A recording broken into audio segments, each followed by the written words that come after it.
shake and quiver and quake as he robs them of their gold. The autumn wind is a raider, pillaging just for fun. He'll knock you round and upside down and laugh when he's conquered and won.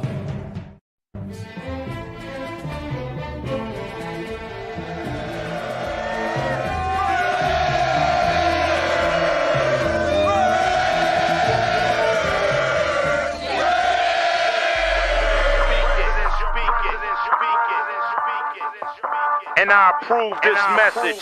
Oakland Raiders, Oakland Raiders, Oakland Raiders. Just win, baby, win, baby, win, baby.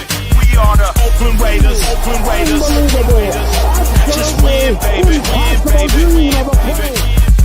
Don't need no invitation. We are that Raider Nation. We rock that black and silver. We make them shake and shiver. We make them reconsider. And we still committed. So if you want a piece of this, you can come and get it. Touchdown, touchdown. Let's throw a bomb on first down. Let's throw a bomb on every down. First we score, then we clown. Having fun, look around. Nobody loud as a Raider crowd. Nobody proud as a Raider crowd. NFL, how you like me now? We gon' do this open style. Nothing but action. I'm Bo Jackson, hit the hole. Run you over, goal line. Jumping over, going crazy. Lose your soul, lose your mind in the black hole. Here's the goal, Super Bowl. And everybody here, get the goal. Don't need no invitation. No. We are that Raider Nation. Yeah. We rock that black and silver. We make them shake and shiver. We make them reconsider. And we still committed. So if you want a piece of this, you can come and get it. Oakland Raiders. What is up, Raider Nation? What is up? What's up? How are we doing tonight? We've got a special guest in the house tonight. This is Peggy Holmes. Peggy, how you doing? Just fine, just fine. I'm sitting up here. We were looking at the free agent list. So I never got y'all's reaction. I'm sure you've had a lot of shows about the hiring of Chip Kelly, and I know you've gone over it a lot, but clue me in. What are you thinking about it?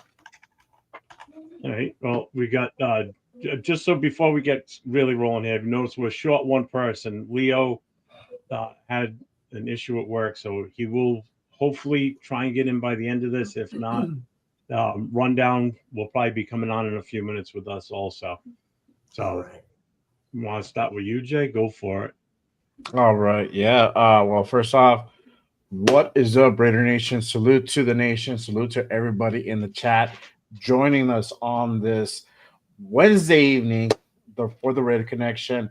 I wasn't planning really to be on today, but I wanted to go ahead and meet with everybody, want to chop it up, talk a little bit about Raider football, and I was able to go ahead and take a little bit of time on my schedule today. I might have to cut it short, but at least I want to go ahead and take this, at least the next hour, to go ahead and talk some football.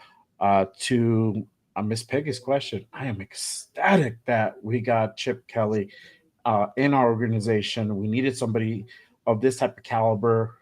So that to me, by doing this hire, shows us that we're going in the right direction. And as of now, and even with something that happened a couple of days ago, because even though I was out of pocket, I didn't shut my phone down completely. I still tapped in here and there on certain things, and I know we got a signing, and it's very relative to what we're going to go ahead and do moving forward. So I'm very excited to see what the future holds. Obviously, we have 27 free agents that we need to go ahead and figure out what we're going to do with. But I feel that we're going to make the best decisions this year. And it's going to start with the free agency in our own house, and then we're going to look externally. But so for people out there, so you know, franchise tag started yesterday. So we are able to go ahead and put a franchise tag to a player of our choosing. If we decide to go ahead and go that route, we'll probably go into it a little bit more later on, but I'm going to go ahead and throw that out there. Franchise tags are now open, I think, till the first week of March, if I'm not mistaken.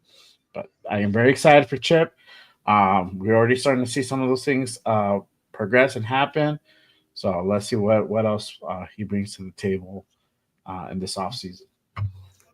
Nate, what were you thinking when you heard about Chip Kelly hire? Where were you? Yeah, I was probably just at work when he was hired. But Chip Kelly is and has been a very highly regarded offensive mind, just in the football world. Going back to his days in Oregon for me is where I started to hear about Chip Kelly.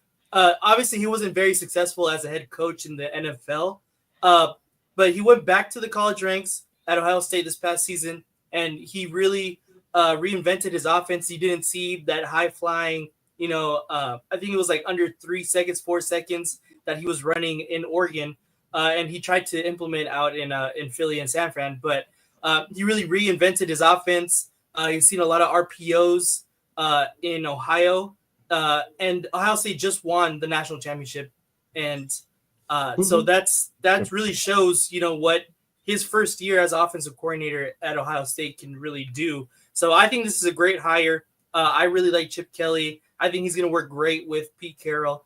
And let's get it going. I'm ready to see what they do in the offseason. Like Jay was saying, that the franchise tags, there's a couple people on my mind that I think is possible for that kind of tag. But I'm ready to get this thing going, honestly. I'm very excited. Well, Jeff, I know you've been thinking a long time about it. Tell me That's about fine with me. your reaction to Chip. I mean, at first I was kind of hoping we were going to go a different direction. I was kind of hoping we were going to pull off something with LaFleur from the Rams. But then when you start thinking about who the head coach is now and the limited time he's really got, I mean, technically he's got 3 years, possibly a 4-year. He's going to want to come in with, somebody that's got a lot more experience on the NFL level, and has done it on the college level too, most recently. So Chip Kelly definitely makes total sense to go to coincide with Pete Carroll. So I mean, I think at this point it was a smart move. Right. And the task is huge, gentlemen. I mean, we are talking about an offense that McDaniels completely ripped apart.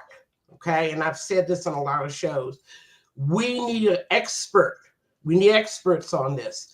I've got 4 main things, and I'm going to name them in order. I know some of you are going to disagree. First things first, O-line. Okay. Second, quarterback.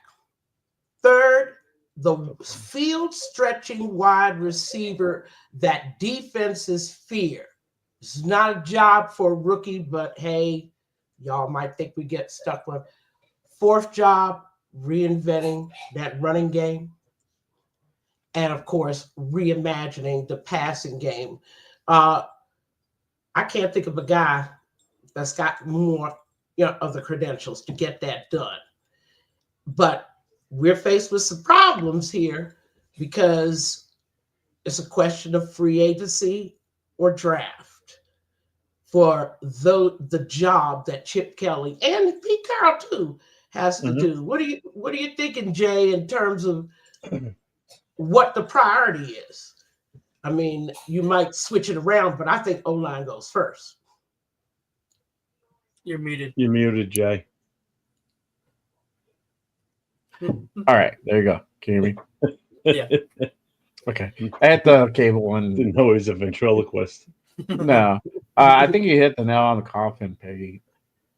To address that O-line first is key. This is something I've been saying for the last 3 or 4 years, and it's finally being addressed. We started doing that last year with JPJ and DJ Glaze, but now really with the emergence of Pete Carroll coming on board and outright saying, hey, we're going to protect the quarterback, it's literally an issue that's going to be fixed, because we saw what happens if you don't.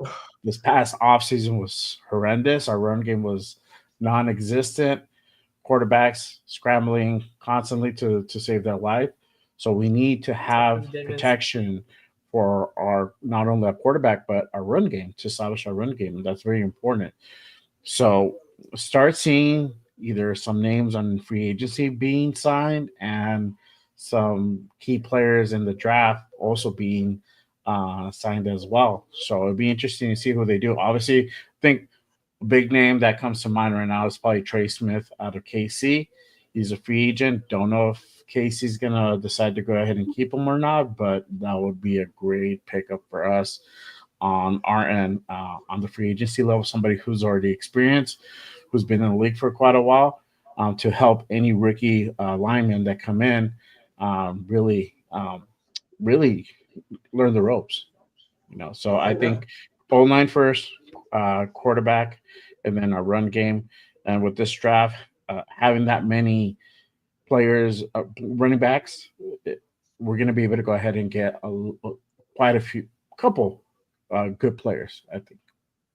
Now, I want to just narrow it down to the O-line positions that absolutely have to be either acquired in free agency. I'm a free agency gal because I don't want to wait for the development of a rookie. I mean, you get a generational player, Bowers. Now everybody thinks, oh, a guy can come right in. No, what I'm thinking, we need 2 guards and a left tackle. What are your thoughts? Yeah, I completely agree.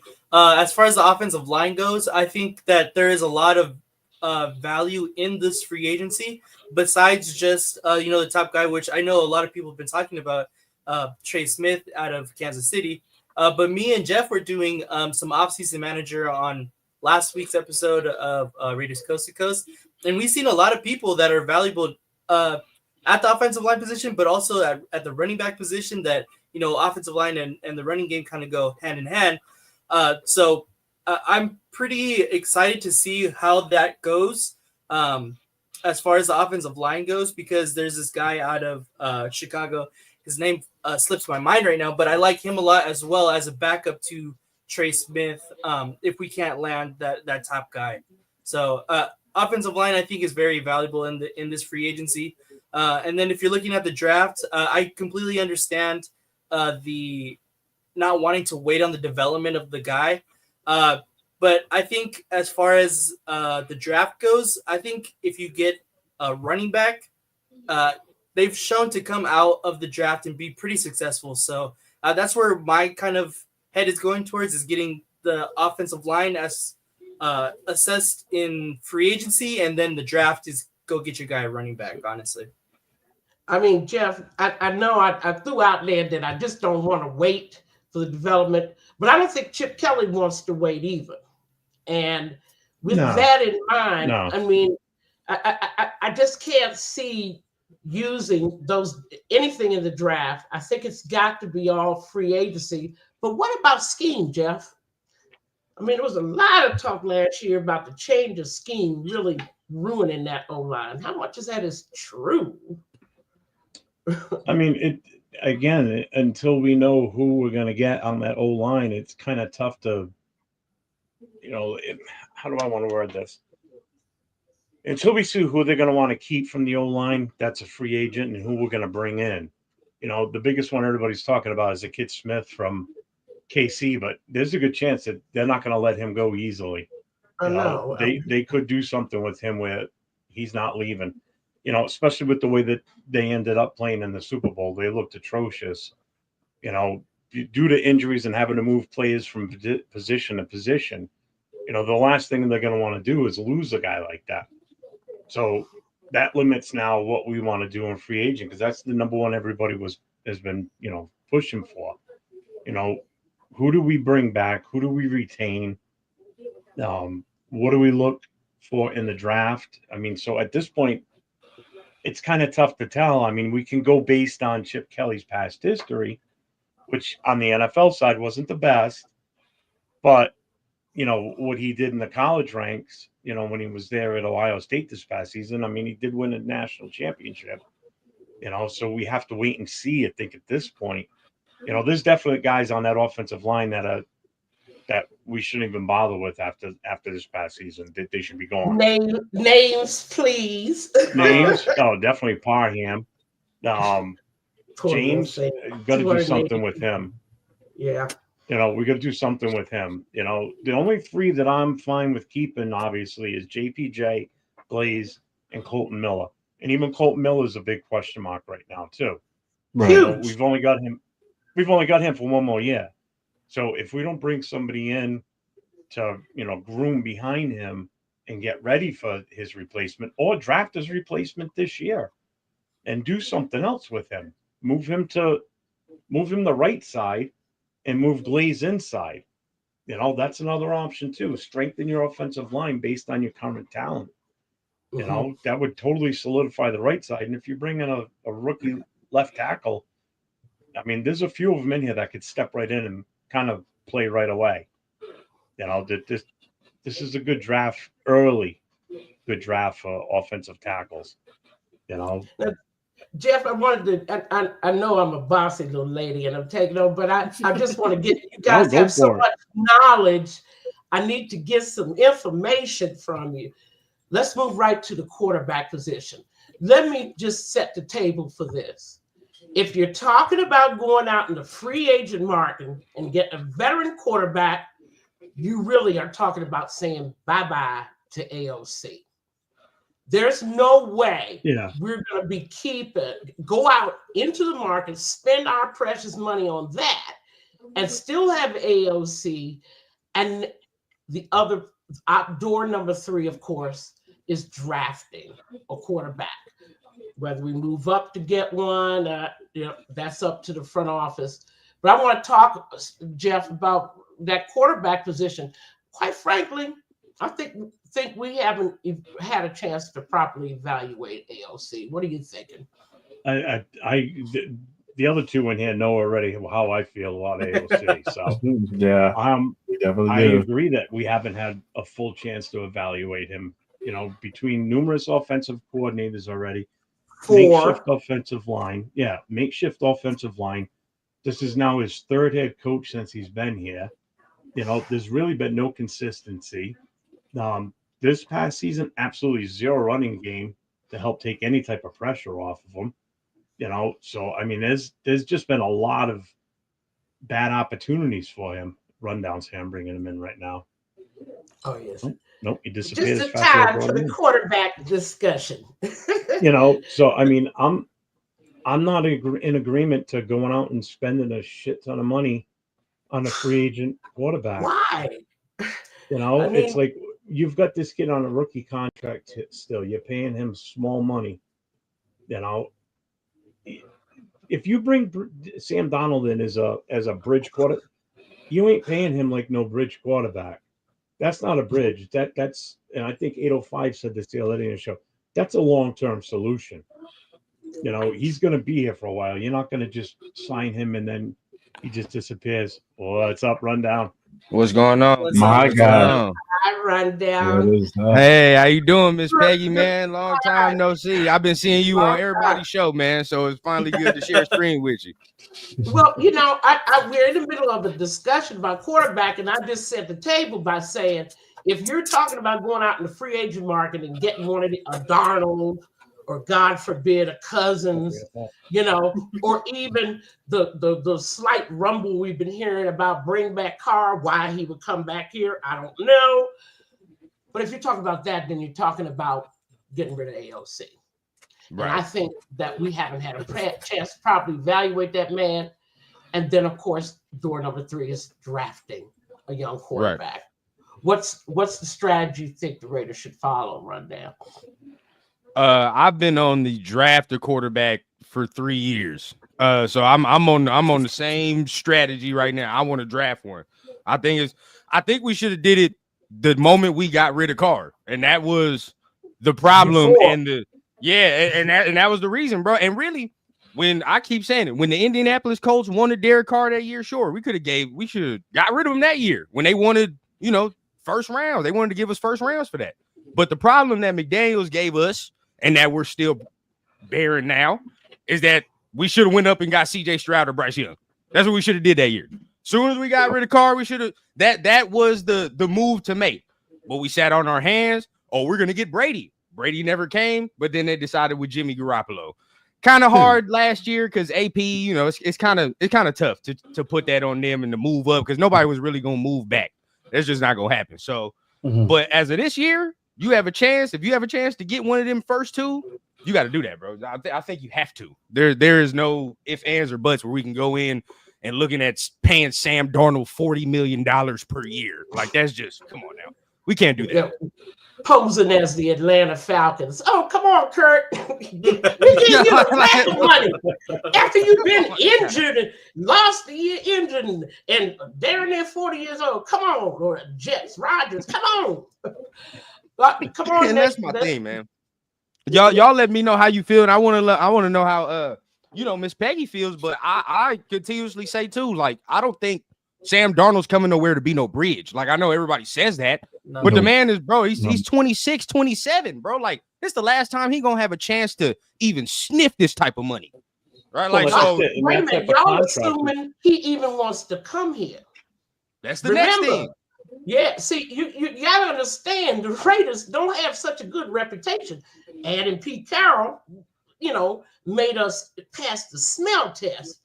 But there's a trust factor. Nate, I want you to talk about door number 1, door number 2, door number 3. What are you thinking about the quarterback room?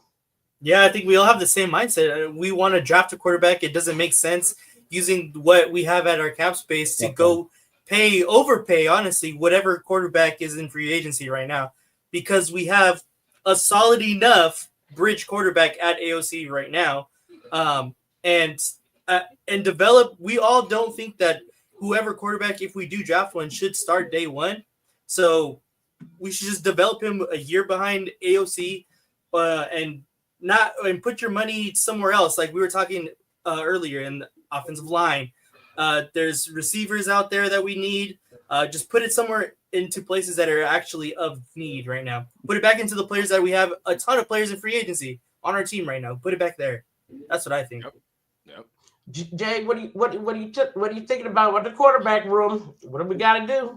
Well, I mean, to Rundown's point, it doesn't make sense to go out and pay $40 million per year for a bridge quarterback. I've said it before. If you're doing that, that means you're committing to Sam Darnold for the next 4 to 5 years. You're not going out and getting a Cam Shador. It changes the whole landscape.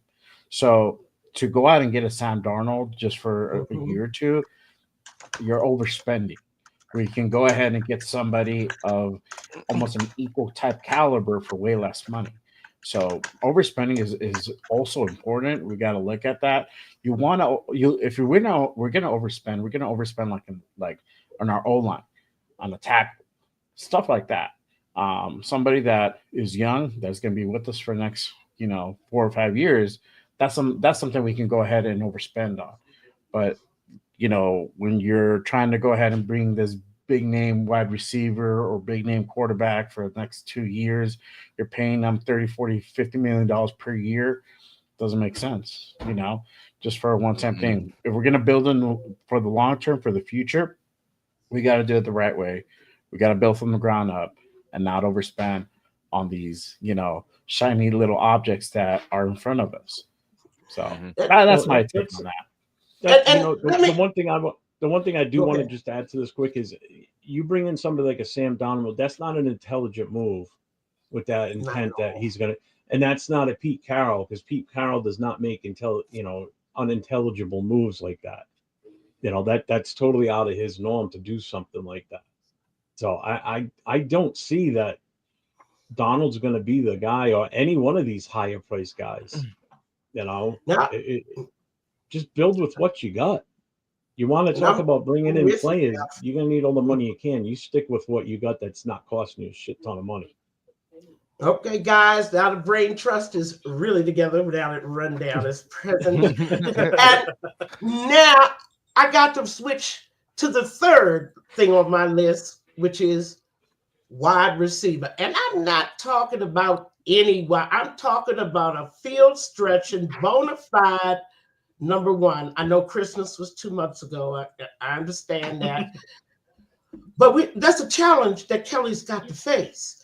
He's got to have the field stretching. If you accept that Myers will never be better than a number 2, right? If you accept, let's just accept that premise.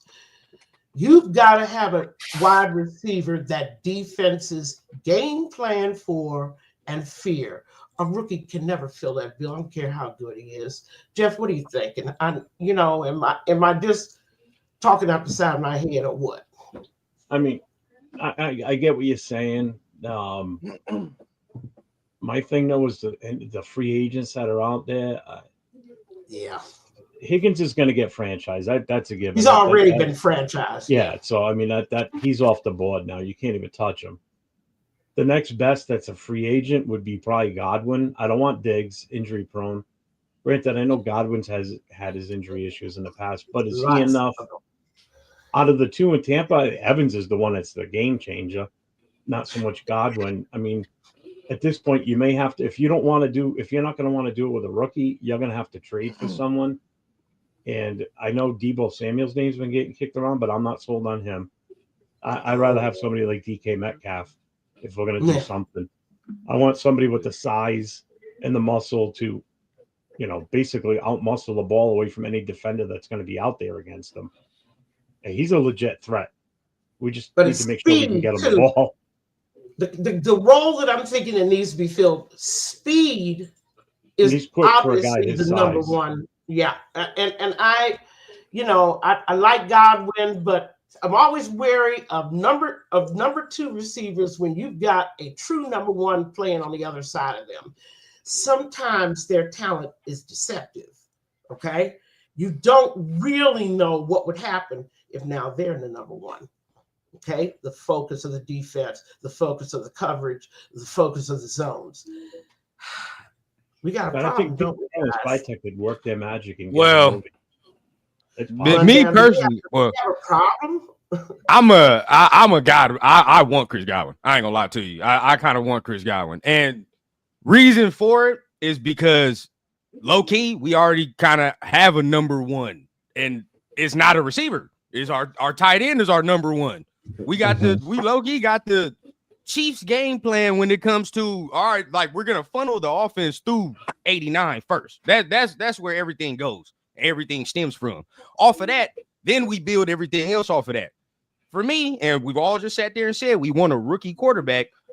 Chris Godwin, Jacoby Myers, and Brock Bowers are three of the safest options you can give a rookie quarterback. That is three. So, and a lot of people want T. Higgins. T. Higgins is gonna get 30 plus.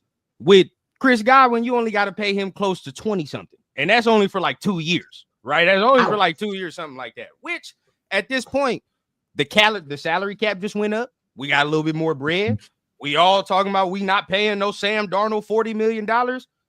We'll have a little room to go ahead and give him that type of bread. And last point, he was leading the NFL in receiving yards and I believe receptions before he got hurt this year. And that was even with Mike Evans out of the lineup multiple times this year because of injury. So he was doing his thing this year. And I believe if he comes over here, he's definitely going to be at least a 1B option to Brock Bowers. Nate, what do you think? I think we got a problem out there with that number one wide receiver. Y'all think Godwin's the man? I think having Edwards on the field made Godwin look good. I like Godwin, though. What are you thinking, Nate? Yeah, kind of like what Jeff was saying. I'm not completely swayed by all the wide receivers in free agency currently. If we had to, like, going strictly just off of the wide receiver, I think you draft T-Mac. He's my favorite receiver out of this draft, and he's definitely that. He would be your number one for years to come to pair with. If you can keep Jacoby, you can keep Bowers, and that's like Run was saying, that's a super safe option as well because he's super talented and definitely worth the 6th overall pick. So, and he's going to be cheaper than anything that we have, but that's also passing up on other great talents at the 6th spot in Will Johnson and Mason Graham or whoever's going to be at 6, because I mean T-Mac is I think he's going to be there at least, but there's a lot of people that's going to be at 6, so it's kind of what the team prefers right now. If we're talking about offense, wide receiver, it's got to be T-Mac. What are you thinking, Jay? I know you've been listening to all of us. What are we going to do about our number one wide receiver issue? Jay wants to draft one. I think NFL defensive coordinator is going to love that solution. Yeah. I mean, I'm not mad at Godwin. I'm gonna throw out a name that I would like to go ahead, and I'm a nostalgic person. I am not, but I like Matt Collins is a free agent. He's out there. We saw what he can do away from us. He had a really good season in Buffalo. I would love to see him bring him back in the silver or black. Um, and I think he could be very, very helpful for us. I wanted him to be here more than that 1 year, but McDermott, I think, had other plans. So to bring him back and pair him up with somebody that we draft, maybe a T-Mac, if you go a different round at number 6, there's still a lot of receivers available in the draft that are good caliber, that are tall, because we need tall receivers. Like Higgins. Higgins is one of them. You got Ricky White, local guy, UNLV, just down the street. He's another one that Quick, you could fast. potentially pick up. So there's a lot of options. But I don't feel that we have to go ahead and bring a big name like T. Higgins. I mean, luckily that's already said and done, basically, and we don't have to worry about that. But a lot of people are already starting to make that connection, and I'm glad we're not really entertaining that anymore. So, All right, gentlemen. Trey Harris is another one. I like Trey Harris. I like Trey Harris. Yeah. Like Travis. Y'all want to talk about the draft, but that's something we need to think about hard. What kind of number one, and I'm sure Chip is working on the problem. Now I want to go to the running back room. Oh, that's my bread and butter right running there. back room. That's my bread and Now- butter right there. I got a plan. I have been heard to mumble in my sleep. If Junty is there at 6, I'm taking him. But let's just we can table that, because everybody says wide receiver don't need. Excuse me, running backs don't go that high. You could go out. Jeff, the state of our running back room right now. Who stays? Who goes? I think there's only one person that should stay, and that's signing him to a veteran deal for just that veteran presence in the running back room, and that's Amir Abdul. The rest can all kick sand. And as much as if Turf's watching, sorry, brother, but I think that means McCormick's gone too. Hate to say it. he gonna defend that to his death bed, bro. I hate to say it, but I think his days are numbered. No. So the room is just a mess. It's a disaster. The room is a mess. Yeah. But how much of that is O-line, though? You see, it's really hard to evaluate. It's part of it, but I'll tell you right now, if Josh Jacobs was still with us this season, he would have made plays. He would have made things happen, because that's the type of runner he is. Zamir White, he runs straight. He makes no cuts. I said this once early in the season. I don't think the kid's ankles flex. They don't work. He just runs forward until he can't run. I don't think he turns his head. That's what happens. Yeah.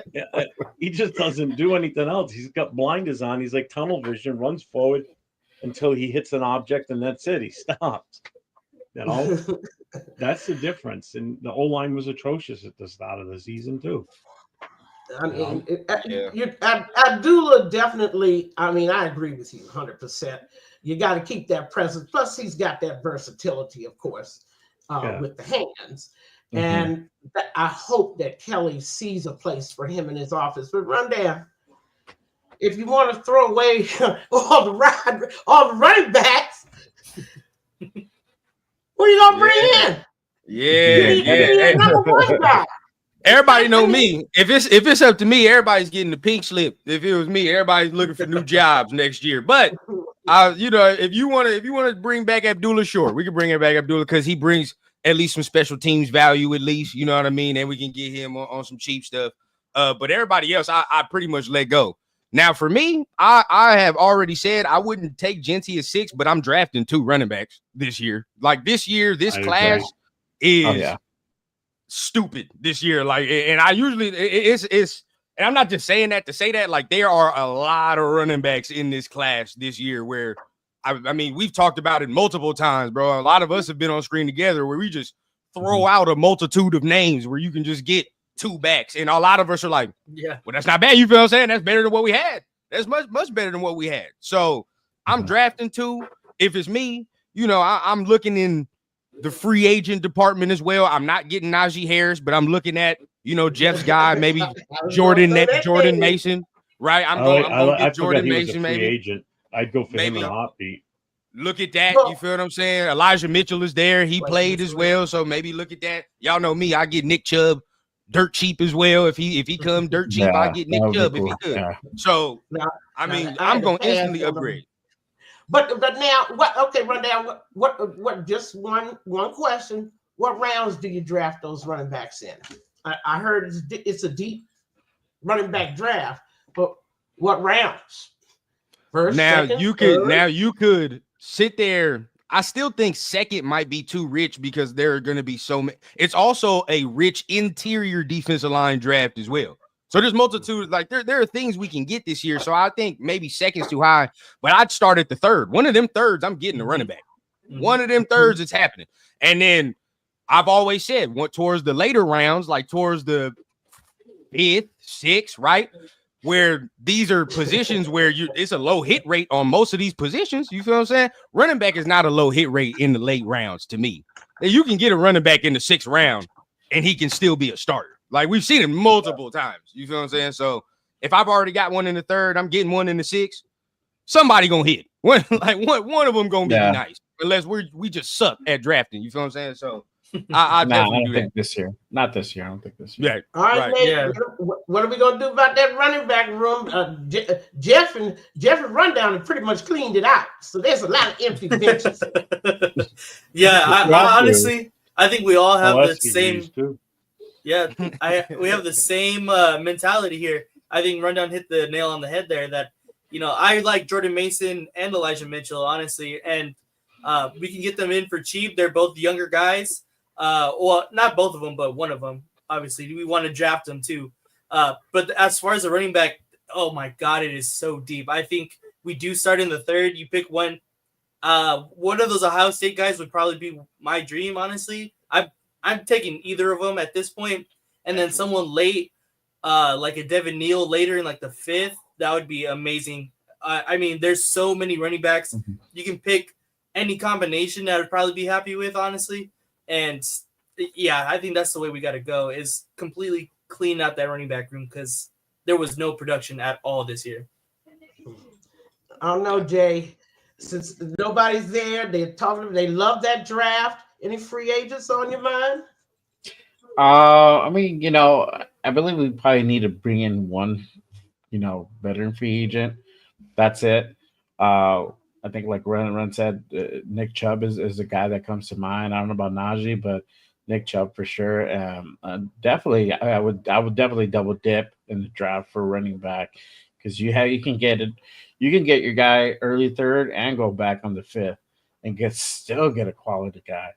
I don't think you can pass that opportunity up, and that's not even counting the potential of us trading back to get even more picks in the 3rd or 4th round.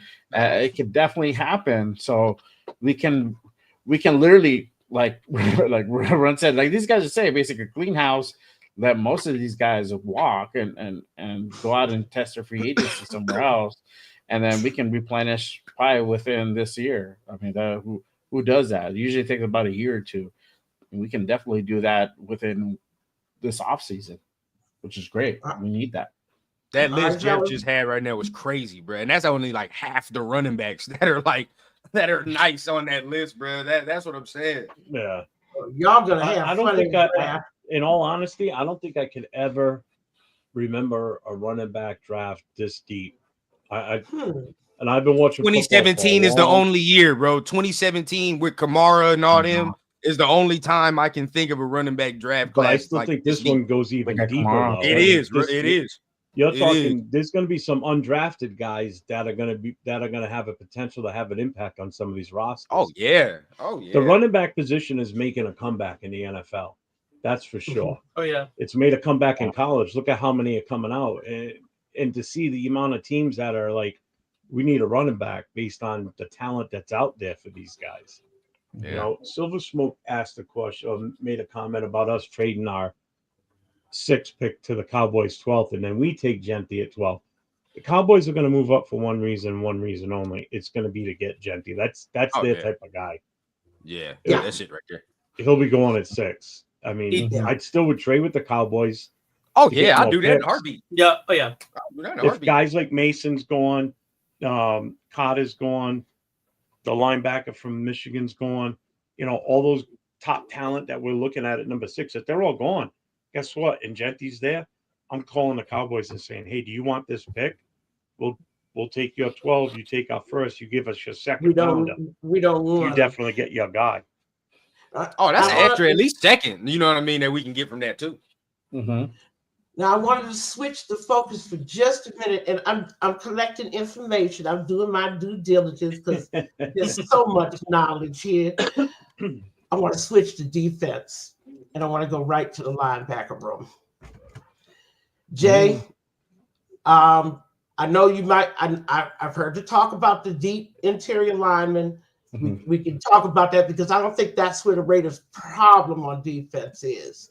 I want to go right to linebacker. How do we address that? We've really only got one linebacker. Yeah, we got one with Spillane, and most likely he will come back. So there's a couple ways you could go about it. You can go ahead and get your guy in free agency, right? There's a couple key names out there right now in free agency. Obviously, we just got done with the Super Bowl. Sweat's out there, Bond is out there, Mac is out there, a couple names out there, right? You can go that route. You can go out and get your guy also in the draft. Or you could get both. There's no wrong answer really at this point. You can either do it in the free agency market, you can do it draft wise, or you can do both. And there's a couple names that come into mind if I'm going to draft. Jihad Campbell is one of them.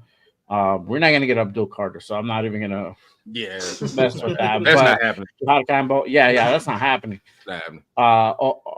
Guy from UCLA, Odalejo, he's another one. His stock is rising. So, but yeah, you can go in different ways with the linebacker position. We definitely got to go ahead and plug up that hole because Spillane can't do it by himself. So he's been trying. Yeah, he's been trying. Yeah. He's done a great job. But he's only one guy. Just like Max, he's only one guy. He can only do so much. So I assume then that means we're all in agreement. We love you, Diablo, but bye. Bye-bye. And I understand he's a converted safety, but he don't even have safety instincts. You know what I'm saying? I just the poor little thing. I just don't even know. He just looks so lost all the time. He reacts. He is not proactive. He is not filling those gaps. He did kind of emerge as a kind of sort of blitz, but no. We can do better. Jay, what are you thinking on that linebacker position? If we go with Patrick Graham, who loves, what does he love? 4-2-5 he loves. He likes those two linebackers. He needs a linebacker. Yeah. I mean, they are the pin, they are the hook, the anchor of his defensive scheme. What are you thinking, Jay? If I probably would go ahead and go after. This is the thing. I would love to go ahead and go after Bond. I think he would be great. Oh, yeah. But I feel like they're gonna keep him. So I don't know if he would be an option. Greenlaw would be another one, but also Niners might keep him.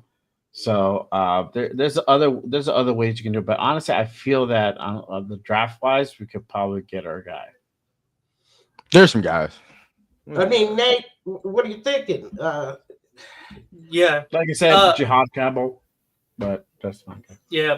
I really like Zach Bond. I mean, somebody had put Nick Bolton. I really like him as well. I think he's gonna ask for a lot of money though. And we're only allotted so many draft picks. I know we keep saying, look in the draft, but we're only, we only have so many. We're not gonna have 30 like Jeff, figured out how to do. But honestly, I think we go out and get a linebacker. Well, first we have to re-sign Spillane. I think that's the biggest priority at that spot. Is we got to bring him back, and then we go find out, who his running mate's going to be. I really like Bond. If you want to bring in someone like a Wagner, I don't think he's going to leave Washington, but I know he's older. You could probably get him for. So you have to go to the draft, right? But yeah, it's tough. All right, guys, I want to switch one more time and run down. I'm going to start with you. What are we going to do about at corner? And I'm not saying we have is an injury problem at corner, and then we got a guy on the other side that I think is a head case, and that's Jones. Right. Immense talent. No, for me, I think we have a dilemma at corner because we don't have nobody to replace Nate Hobbs right now. We don't. I mean, and then even in the draft, right? Like, because everybody just like, oh, Will Johnson, like, just get Will Johnson. But what we seem to fail to realize though, Will Johnson don't play slot. Will Johnson plays outside. So then at that point, guess what? We got 3 outside corners. I'm not moving Jacorian Bennett to slot after the year I just saw him have. Why would I? That's not fair to his development, bro. Like I keep him outside to continue to see him develop. And some of y'all really want to see Jack Jones in the slot after what we see on the outside? Like, come on. Now. So at that point, you kind of have to pay Hobbs, but then Hobbs got to kind of come to a happy medium with the team too, because there's no way I'm paying you over a certain amount of money, dog. Like, it's just not. Yeah. And honestly, you're gonna have to take a 1 to 2 year proven deal. That's just what it is. And if somebody wants to give him X amount of dollars, we got to let them do that, because I'm not paying him over a certain amount. But and they can pick up the hospital bill. But go ahead. Right, exactly.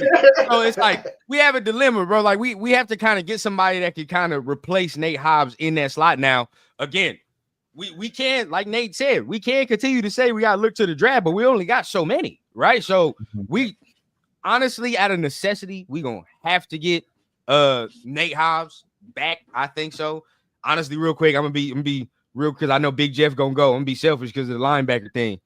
I've been said already, bro. I could have got somebody from damn near the UFL to do what Diablo was doing in this. I'm not tripping about Diablo. I'm just disappointed none of y'all said the name that I really want, and that's Dre Greenlaw. I want Greenlaw. Because if I get Greenlaw, yeah, if I get Greenlaw, oh, did you? I didn't know. I don't think they'll let him go though. Bro, no. But if we get Greenlaw next to Robert Spillane with that type of play right there, oh, that's it. That's what I'm looking for linebackers. I'm looking for intelligence. I mean, skill set is important, but the intelligence of my line, especially in the scheme that Graham has them in. I mean, the linebacker position is crucial. Jeff, what are we going to do out of corner? We got a problem. I think we do. Well, I mean, even looking at what's out there, I mean, what do you guys think about Jeff Okudah from Houston? Oh my gosh. How many games did he play since he got drafted? To be honest with you, I don't know. I don't know enough about corners, to be honest with you, to really give a educated take on them. Just do we need help at those positions? Oh, hell yeah, we do. I'm just that's not. A definite. I was always excited, Jones on one side, Bennett, and by the end of the season, I was like, we got a problem. Yeah, I'm done with Jack Jones. He can go. I think that's the end of that. What do you guys think about putting a franchise tag on Morin? No. I don't think you could do it on Morag, for the reason being is because you can get him cheaper working out that deal and doing it for a longer period of time. I think for Morag it's going to cost us upwards anywhere to about 20-22 mil, and I think his only market value is about 15-ish, 15, 16, 18, somewhere around there. So I think you could get him. You could do that cheaper but and then getting him on the longer deal. The one that if you may want to even pursue that route will be a Malcolm Kuntz, if you even want to do that, because I think his market value is about 20 mil. So it might make more sense. But again, that's a gamble in itself. If you want to go ahead and just test him out and see what it can do, being healthy for a full year. Can I interject real quick before we switch gears? I will say this though. I know a lot of people are down on Jack Jones. I'm not really down on Jack Jones like that. I know a lot of people are. I'm not like and incredible talent. Nobody has a problem with that. Yeah, it's like I don't even think as far as like what he did as far as emotionally or whatever the case was his Marcus Peters bad. Like and we saw what that was. So it's like I don't ever think it was that bad. Number two though, we can say this. We get Bennett back. We get, Jack Jones there. If we sign Nate Hobbs, I mean, how much better does it look if you add a Mason Graham to the defensive line? That's just I mean, that is some of we can all talk about that, but you know what I mean? Look at L'Jarius Sneed when he left Kansas City and all of a sudden went to a worse defense. I know. This is things. But guys, don't y'all think that Carroll made a great decision in retaining Graham? Oh yeah, definitely for the continuity for sure, 100%. We needed that.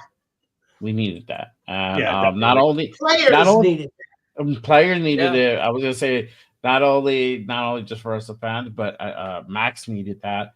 Robert Spillane needed that. We were already talking about how many people were going to go from that free agency list if Patrick Graham left. If he went to like a Cincinnati or Jackson or wherever. Oh, people would players would have followed him. That's a given. Yeah. Yeah. So it was kind of vital that he did that. And we're all worked out that he didn't land a head coaching job somewhere. That also helped a lot. So it we're kind of in a great position. We would have had a tough free agent season for sure. Yeah. I mean, it's a tough thing, but I mean, overall, what you're feeling, I mean, aren't you glad now that the Raiders, at least coaching-wise, go up against our AFC West rivals on an even playing field now, coaching-wise? Oh, yeah. I mean, come on now. I mean, the resumes. I've been saying this for a few weeks. It's like, if we can't dig out of the basement in the AFC West, I don't care what we do against the other teams in the NFL. It all starts within our division, because if we can't do it in our own division, we ain't got a shot in hell of doing it in the rest of the NFL. Right. I mean, shit. Even that one year we went 6-0, we still didn't make the playoffs, and we went 6-0 in our division. We can't do another 0-6 season in our division, and I don't see us going 0-6 this upcoming season. Not at all. Mm-hmm. I just at the worst, I see us doing a 3-3. To be honest with you, I see us winning 3 games in that division easily. Hey, what about the Carroll Harbaugh rivalry that everybody likes to talk about? Yeah, there's 2 of the wins right there. Fun. Yeah. I mean, that's on a college level, but I just like the fact that we can now match wits with the best of them. We can strategize with these guys. A lot of the games we've lost against Kansas City has been about strategy. It's been about chess moves. Who's making the best move? Who's countering what we're doing, and who makes the last move? And we've lost those battles. In one of the games we lost it because our kicker missed 3 field goals too. So I don't even. You know what? I can't blame it on the call at the end of the game with the refs. I can't blame the missed snap and all that. That game was lost a long time ago in that game when we missed those 3 field goals. I mean, and how many games? I don't let that take the blame of JPJ, O'Connell, or or the refs. That was all the kicker. I'm sorry. You have one job to go out there and kick the ball. You don't have to do anything else. And couldn't get it done 3 times. Yeah, but that hasn't happened often, thank God. No, it wasn't. But unfortunately, it happens in a game against KC. The team you want to beat more than anybody in our division. It's just the kind of luck we have. Fellas, it's time for me to run. I have gathered so much knowledge, and I am very happy you all want to share that with our audience and with me, because these are the important questions that people are asking, and I'm sure Pete and Chip Kelly are in that film room watching the film on each and every player. And Asylum pointed out on the last show I was on, Pete made over 200 roster moves his first year in Seattle. He's not afraid to pull the trigger. Wow. Okay. So And he get doesn't ready. sit still in the draft either. Right. Get ready, buckle up.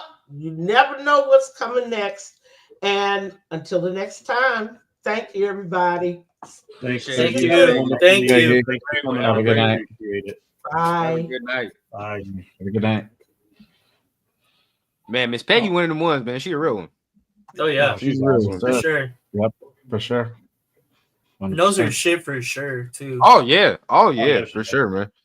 Man, Well, hey, but actually- definitely. I think this might be the best coaching staff I've seen assembled in my Raider tenure. You feel what I'm saying? Like I said, it's been 20-something years, and in these 20-something years I've seen it's been trash. So at this point right now, bro, I think it's the best thing. I've said this a couple of weeks ago. Once he filled out all the coaching ranks. This is by far the best team. Best coaching coaches assembled since the Tom Flores era that I've seen by far. And that's even better than the Gruden year, the first go around. This coaching staff is, I've got so much faith in this coaching staff that they better get it done. I mean, oh yeah, definitely. there's too much on the line. Oh, 100%. I mean, I did see something earlier on today where, it was moves John Spytek was, or help orchestrate while in Tampa. Of course, we know about, Pete Carroll's 200 plus moves. Like between the two, they're very aggressive in what they do in their approaches to things, right? So it's like, I think this is about to be an exciting ass offseason. Now, I don't know what we're going to do, but I think it's going to be an offseason where we finally change something and we finally get something that of substance. It just feels different than past years, like the past couple of years. God, yeah. It feels like good. It feels like solid for once. Like everyone was kind of skeptical about Gruden coming back. Obviously, fucking McDummy coming in. This one just feels like, all right, fuck, like we got our shit together now. Like it could be a turning point that I think we're looking for. Now, if they move up, right? Say if we get wind that they move up in the draft and they go up to 1, and they're like, all right, we want one of these quarterbacks. How are y'all feeling? It was Cam Ward, yeah. Either way it goes. Because at that point, bro, I think all of us gonna have to realize or just like come to the just realization where it's like, we don't know who the fuck they're gonna take at this point, but whoever they like is whoever they like. You feel what I'm saying? Somebody's gonna be disappointed out of this group, bro, because they're gonna take one of the two. Oh yeah. So I think I noticed when I've looked through the draft history of both Pete Carroll and Spytek, they don't move up, they move back. Pete Carroll never moved forward in the draft. He always moved back, and about 65 to 75% of the time, any of his moves back included players and draft picks. So it wasn't just swapping draft picks and extra picks. It was players involved in those trades, like him acquiring the players too. So or shipping off guys that they want to unload. So that's the type of moving he does. He never moves forward. He always moves back in the draft and accumulates picks. Well, we got it. I just want to see how the new philosophy goes. Because at the same time, you feel what I'm saying?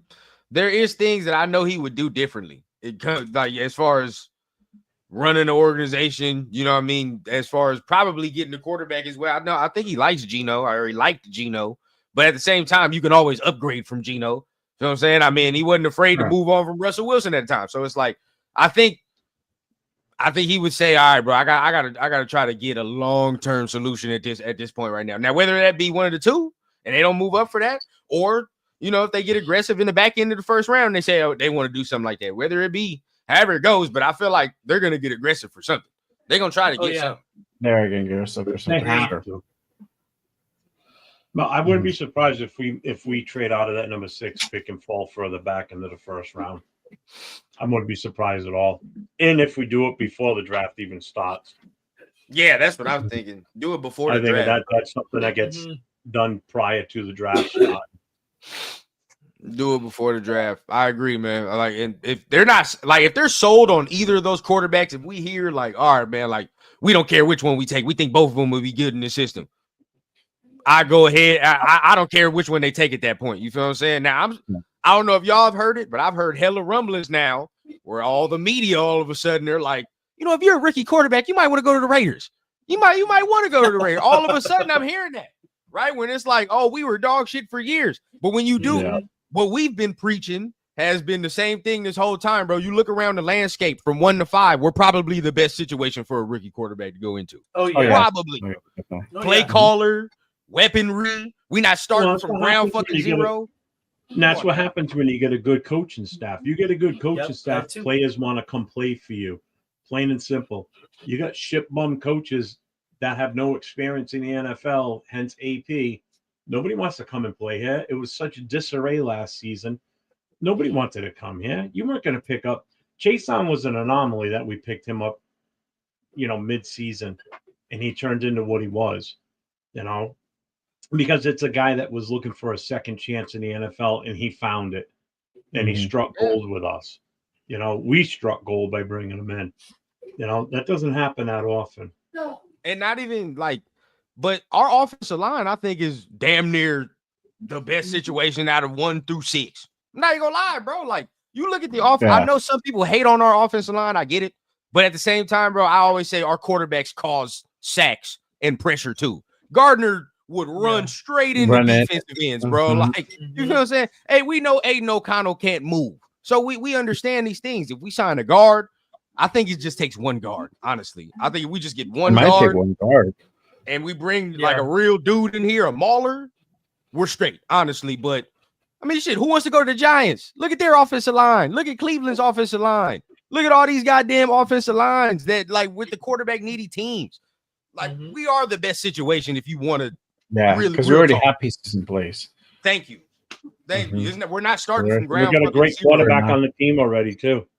Oh, God. Jesus. Come on, Jeff. Great breed. Bradley? Rookie contract. Short money. Perfect. So Carter Bradley. Yeah, Carter Bradley. There you go. Right. Yeah. Fuck you. Let's give Carter Bradley a shot, bro. I do. He looked decent enough on preseason. That's preseason though. Oh, God. People got. Hey, I paid Jameis Winston before I paid Sam Darnold and all that other shit though. I ain't gonna lie. Oh yeah. I would bring Jameis Winston in here a heartbeat. At least I can laugh through the pain. Exactly. I know. It'll be entertaining. That's for sure. Exactly. Oh, 100%. 100% entertaining. I'd be scared with him in Vegas. And I was, oh man, Raiders full Chris hit that before I was gonna say it. To add to Rundown's point earlier for that trading up to number 1. So there, shout out to Raider Alex. He made a post earlier about Shador and Cam doing some practices out of UNLV, and Pete Carroll's there watching, scouting, kind of seeing them practice together. So they are. You can't say that these guys are not in contention to be drafted by us. They're being looked at. Would it really happen? And that's the thing that we got to ask ourselves. I know Jeff's point, right? But Pete's doing his homework. So, hey, Silver Smoke, where you live, is there contaminants in the water there? Because I don't know what the fuck you're drinking. Love you, brother, but goddamn, I can't get behind that one. I'm sorry. I can't. I just don't see it happening. I just don't see it happening, man. I don't want to even hear hints of it happening. Holy fuck! It makes sense financially, but like everything else, it does not. That's the only thing. It's just because he could come cheap on a cheap deal, but everything else, the system with the coaches, it just would not fit. It just does not make sense. This would make sense 2-3 years ago. That's how it would have made sense, but not now. Not at this point. We're in a different stage in our life. We're maturing. We're planning for the future. We're thinking ahead. That's not where we're at. I get this statement. We need to move up if they really like a QB in this draft. The only problem is, you're strapping yourself now too. You're losing draft picks and doing that because it's going to cost you. Obviously, you're trading picks for this year. It's going to cost you probably a second, possibly a third, and maybe even the first round next. But probably definitely first round next year for sure. To move up 5 spots to the number 1 or move up 6 spots. And then those other voids that we have on the team, you're not going to be able to address them early on. You're going to have to hope that some of these guys are there later on. But Jeff, it's worth it if I think that quarterback can do what Bo Nix just did. It's worth it. I don't care about those picks no more. Like, I'm gonna be honest with you, dog. I noticed I didn't even say nothing about no CJ Stroud. I didn't say nothing about no goddamn Jaden Daniels. That's different. That's a whole nother stratosphere. We can't bring that up. But what Bo Nix did, I'm fine. If I can get that 100%, bro, if I think he can do that year 1, and I really think he can be that guy to continuously do that, it's worth it. 100% is worth it. We ain't had a quarterback where we believe like that in a minute. You feel what I'm saying? Where it's like, yeah, every year, bro, we got a chance. Playoffs, at least. You feel what I'm saying? So, I don't know. I think if that's your thought process and you really believe in one of them two dudes, you got to do that, bro. Because there's no other position that will make you feel like that. No other. Like, you can get Mason Graham. You can get some of these other dudes. But even if you get these dudes, no other position like a quarterback is going to make you go into the season game that says, all right, bro, you feel me? If you're not on your P's and Q's, we whooping your ass today. Or at the very least, it's going to be a good game. You know? So, I mean, I just think you got to do that with a quarterback, bro. You got to. The telltale sign is going to be free agency. So if we don't pick up anybody free agency quarterback-wise, expect that move coming. I feel it, 1 or 2. And you have two potential picks that you can do. You can make a deal with Tennessee now, right? If the rumors are true, or Cleveland, you can make that deal too. So it could work different ways. So 100%, bro. 100%. It could happen. It could happen. Like, I know he's okay. I thought you were gonna come out with your little clipboard. Yeah, the clipboard. Yeah. My back is itchy. Back scratching. I got one. I got like 2 here. But yeah, I feel like that could definitely happen. We'll see. I think 805 in here saying nonsense. I know. They are not nonsense, dog. I can't. Hey, real talk. I'm gonna hit you up, bro, so we can do a show about the quarterbacks, bro. I need that. I definitely need that show. Let's see what we should do. I just sit here and watch these two go at it. I love it. Bro, they keep posting comments, and I keep watching Rundown's face. Just like, what are we talking about? What are we talking about? All right. But I'm gonna go ahead. Y'all go ahead, bro. Y'all go ahead. This will be an all-night thing. I did watch the videos you sent me, though, Nate. That was videos, bro. That's what I wanted to ask you about, for sure. Bro, the thing with Jackson, I like Jackson, but there are things that he got to work on for sure in his game where he got a shitty year. I definitely think he's got a shitty year. Now it's not. He could play year 1, but I think like to get the most out of him, like I want to sit him a year, get some of the mechanics right. Yeah. Because if he does that, like it's certain things he can definitely do to fix his mechanics that he'll be more consistent. Because they even pointed it out in that video. Like he was like, he's leaning too much. Like it was inaccurate on a couple crossing throws. Like if he sits, like you're saying, bro, he might be him. But the same thing with Sanders, that Sanders video that I sent you, like he in some of those plays, like that one play that he threw a touchdown. Oh my God, that shit was. See, this is why I get mad. All right, this is why I get mad when they say he don't have pocket presence. He does have pocket presence. He does. This is the thing that like I'm never seeing. Now with the pressure, I think he got sloppy. I think he got sloppy behind his offensive line. But when he protected, like earlier on, Yeah, that's the thing. Now, again, you watch games until the last game of the year. From the first games, you could tell he's trying to win from the pocket. Like, I think he played North Dakota State, did that game and all that. Yeah, bro, he was winning from the pocket. You feel what I'm saying? He was doing them things, and especially when he sensed pressure, he was able to evade it well. As the year went on, you could tell, like, all right, bro, he's getting sloppy. He's getting sloppy. Yeah. Now he's starting to run backwards and shit. He's starting to at least look at the pressure before he started to look at that shit right there. But I think in the NFL, and another thing as well, bro, if you really watch Colorado, bro, he never had no type of balance in the offense as far as running the ball, getting anything like that. And as a quarterback of his nature, really, I really think if he has a play action game with shit like that, he's gonna be nasty. I think he's one of them type of quarterbacks, Jared Goff like, right? You know what I mean? Maybe if you talk about now in the stratosphere, I'm not gonna say he is, but just the Joe Burrow likes, right? Where if he does have certain things, Joe Burrow even never has a run game, but if he had a run game, you feel what I'm saying? Yeah, you'd be able to do certain with things. Chip, with Chip, you're gonna have that run game for sure. Bro, like, it's gonna change things. Like, if we give him a run game where he can play action, he can do certain things. I think. I don't know about that. I definitely think he'd be able. I definitely think he'd be able to serving that Kool-Aid, bro. Now, what the Silver Smoke said right here at this last comment, I think that did have kind of a big impact as well on some of his games. Obviously not all of them, but some of them they were like, "Fuck, that's the Travis Hunter show for sure." Now, of course, like, I mean, it's college, bro. Like, at the end of the day, shit. I mean, you look around. What was C.J. Stroud doing to Marvin Harrison Jr.? What was all these people doing? Like, I mean, come on now. Like, if you got he had insane receivers there, bro. If you have the best guy in college football, you give him the ball however you can.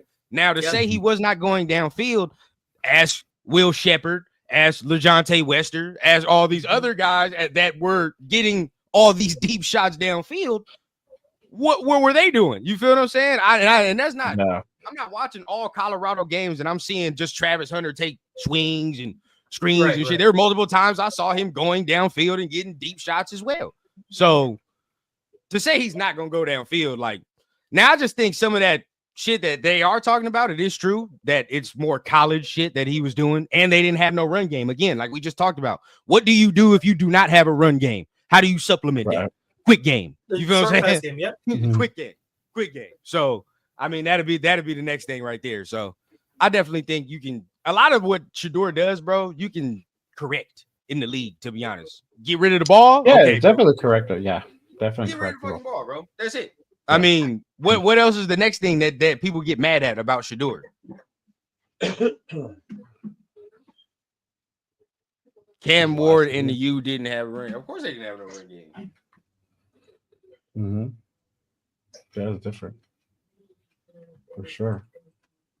Got called out. Saying what? I mean, Cam Ward didn't have a Hunter-like person at wide receiver, but you're not going to tell me Xavier Restrepo is not a fucking monster as well. Like, Restrepo is a beast, bro. Are people not talking about Damian Martinez? We talking about like we didn't have a running back. He had a running back. He had other things.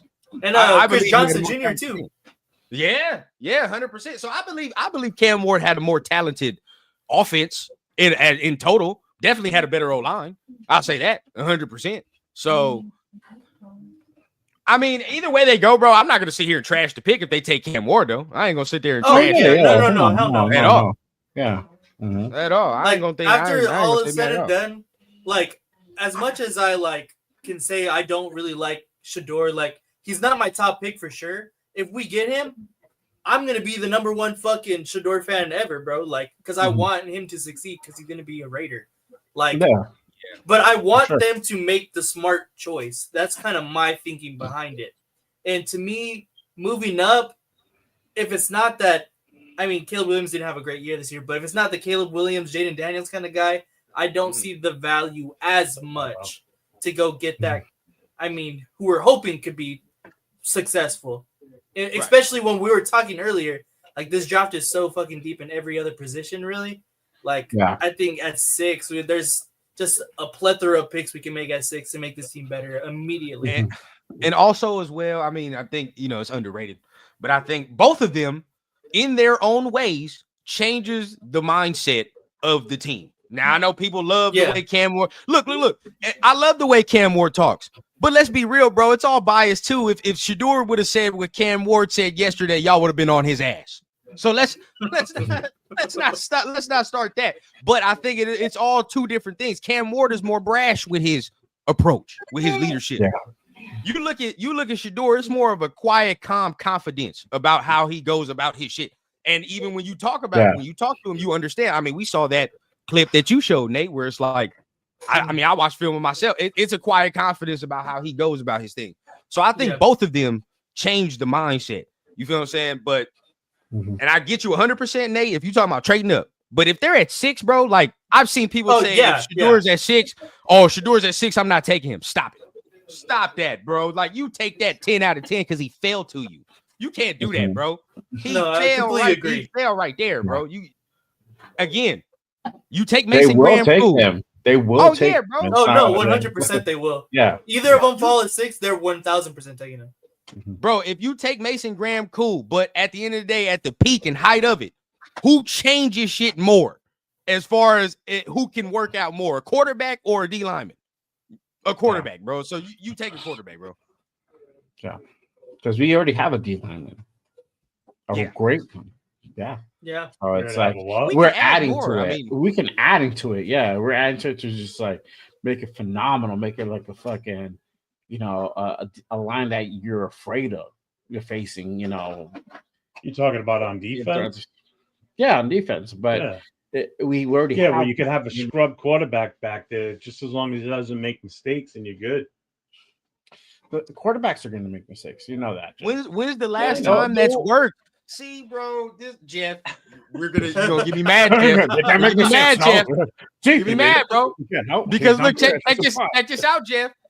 What you want us to be is the Lions, and guess who fucked the Lions up in their playoff run? The shitty quarterback they had back there when supposedly the whole roster was supposed to be good and ready. Yeah, the quarterback fucked it up. The best offensive coordinator in the game. Yeah, we can't do that, bro. You need a quarterback too. Remember that Super Bowl, one of the best considered quarterbacks in the game. 4 interceptions too. Bro, you need a quarterback. Yeah. That's how it has to work, bro. Yeah, people are gonna and then people are gonna sit here and say Jalen Hurts. Please, bro, he's outplayed Mahomes twice in 2 Super Bowls, bro. I don't want to hear that. He is a top 10 quarterback. Jalen Hurts is a top 10 quarterback, bro. I don't want to hear none of that bullshit. The only reason he don't, bro. Go ahead, Nate. Go ahead. My bad. I was gonna say I just went into the game hating fucking Jalen Hurts. I didn't think he was that good, but he proved I think everybody wrong. He's that good, bro. Yeah, he proved everybody wrong. Yep. He's that good, bro. I don't want to hear it. He's not ever gonna be Justin Herbert numbers and things of this nature, but when game time, every big game I've seen this man in, bro, minus last year in the playoffs, he delivers every single time, bro. So I don't want to hear that. Yep. Mm-hmm. Back, so I mean, if they're one of them are there at 6, they're gonna get him at 6. Oh yeah, 1000%. Yeah, if it's not them, it's gonna be Dart. If it's not them, it's not Dart. It's gonna be Howard. Yeah. So so I hear people in the Lions defense lost them that game. What? No. What game? Game where you guys was watching. Dog, what? Interceptions, bro. What the fuck, bro? Like, come on now. No, but nobody cared about that earlier on in the season when he threw them 5 and shit, but they won that game. So they're like, oh, we'll sweep that to the side. Oh, the defense played great, whatever. Now all of a sudden it's the defense's fault because they lost the game, bro. Like, no, dog. He threw 4 interceptions. You can't do that. You just can't do it. But as far as the quarterback position goes, to be competitive in the AFC alone, the AFC has the top quarterbacks in the entire league. You have to be able to compete with those kind of teams because obviously those are the teams that are going to be in the playoffs, and those are the teams that you're going to see. You got to take them out. And like Ron was saying, Jaden Daniels took out arguably one of the best constructed teams in the entire NFL. Yeah. And nobody was expecting Washington to be, in the NFC Championship game at all. On. It just shows you what a good quarterback can do to your franchise. Mm-hmm. And I like I understand wanting to go get that guy, but to me, that guy is not in this draft right now. But that's obviously another debate. Yeah, Yeah, and go ahead. and to add to that, and to add to your point, Nathan, look at what he did to Tampa Bay. They beat Tampa Bay at Tampa Exactly. Bay. I didn't consider. I wanted to see a good game, but I didn't consider them to be anywhere near competitive to them. And they came out and literally put on the show, and they did the damn thing. Went out the next week, beat the Lions. It fell short against Philly, but it was still close. It was still kind of a close game at the end, So you need that quarterback. You need it. We saw what we were able to do without one. 4-13, yeah, or 4-12. Bro, I mean, I get it. People want to, disrespect Jalen Hurts, but Jalen Hurts been there for a minute. You feel what I'm saying? This ain't the first constructed team that Philly has had that's been a good team. You feel what I'm saying? Like he's been there for a minute. And I just saw a clip when he was playing with fucking Jalen Reagor and all these other type of receivers and shit. But he was putting up stats. He was throwing the ball. Now I look at him now. He don't have to do that shit no more, bro, because it's like, well, I got this dude now. I can run the ball. You feel what I'm saying? Let's be smart with what we do. But I think it's proven now when Jalen Hurts wants to throw the ball, he's going to throw the ball. I don't think it's a talent issue. You feel what I'm saying? Where it's like, oh, he just can't do the shit. He's Trent Dilfer. He's always like, I just think it's more like there's no need. Why the fuck do I have to throw for 300 yards when I got this monster back here? I could just hand the ball off to. It makes no sense. Yeah, it makes no sense. Exactly. And you brought up the name that I was going to say. The last time that a team won with not a top tier quarterback was probably Trent Dilfer in 2000. That's it. So it's like you're going to need to have that top tier guy to be able to be one, competitive, and two, win a Super Bowl. Mm-hmm. So you have to manufacture points. It can't be all from the defense. It really can't. It's impossible. I mean, unless you're gonna have 6-9, 9-6 type scores for the rest of your season, then yeah. But other than that, I mean, you got to put some real offense together. Tonight in the chat we've had more statements from people and observations. I think this might be the first question we've had tonight from Milo Hunt. Who do you guys want for running back? Gotta let you guys kick that around. Caleb Johnson. That's who I want. I want Caleb Johnson. That's draft, but yeah. Nate, go ahead. Oh man, my number one pick. Who's the USC running back? Jaquavius Marks, Woody Marks. He's solid. You can get him at sixth round. But I like Travion Henderson. I really like Travion Henderson. I think he's worth it, and he probably still be there at the third round for us too. Okay. My take, if draft picks wasn't an option, Hampton, but realistically, it'll be Judkins or Henderson for me. I would have to go, if ultimate choice, I would agree with Jay. Hampton. Yeah, I like Hampton, man. I like Henderson, bro. This is my only issue, dog. Like, if you're set on Henderson, you have to draft somebody else. Like, as far as a big bag. You feel what I'm saying? Because I think it was proven this year that he needs a committee. He needs to be part of it. You know what I mean? Like, as explosive as he is, I don't know about just throwing him out there and he's like, oh, he's a third he's not an every down back, basically. Nah. What you're saying. Yeah. And that's why I get concerned and why I bring up dudes like Caleb Johnson, Hampton, Judkins, because Judkins got a bigger frame. You feel what I'm saying? I feel like they can sit in the 3 downs and be able to do that. But I like Henderson. You just got to have a plan for him. Yep. Facts. Mm-hmm. You gotta have a plan. I mean, Scatterboo, where y'all think he goes? A lot of people like Scatterboo. I love Scatterboo, man. Mm-hmm. He'll be your kind of fullback-ish type guy. Play special teams too, so versatile. Oh, yeah, hey. If it all goes to shit, boy, Joe Milton, I'm giving him a ring. I'm giving him a ring. If it all goes to shit, I'm gonna tell you that right now. If we on our last leg, I'm telling you, I'll give it a call. Desperation. Oh, right here. 805 said a Henderson, Ollie Gordon. That would probably be my favorite. I like pair that. Right there. Now that's nice. Yeah. I like that right there. That's a great pairing. You just have to do something like that if you're gonna take Henderson. You just can't run them out there and try to put tread on the tires like that. Mm-hmm. Yeah. A lot of people saying Hampton or Henderson. Hampton, Mhm. Henderson. I think I have my comp for Hampton too. I think I've come up with it. It's just Henderson little. and Madison. Who's that? Oh, that'd be nice. Oh no, hell no, never mind. Get rid of Madison. No. Get rid of Madison. Yeah, No, get him out of here. Madison. I think Hampton's partially a little more juiced up Joe Mixon. I ain't gonna lie. I think he's a little more juiced up Joe Mixon. I like that. Mhm. that. Oh, hey, bro. Mo Val just brought up somebody crazy.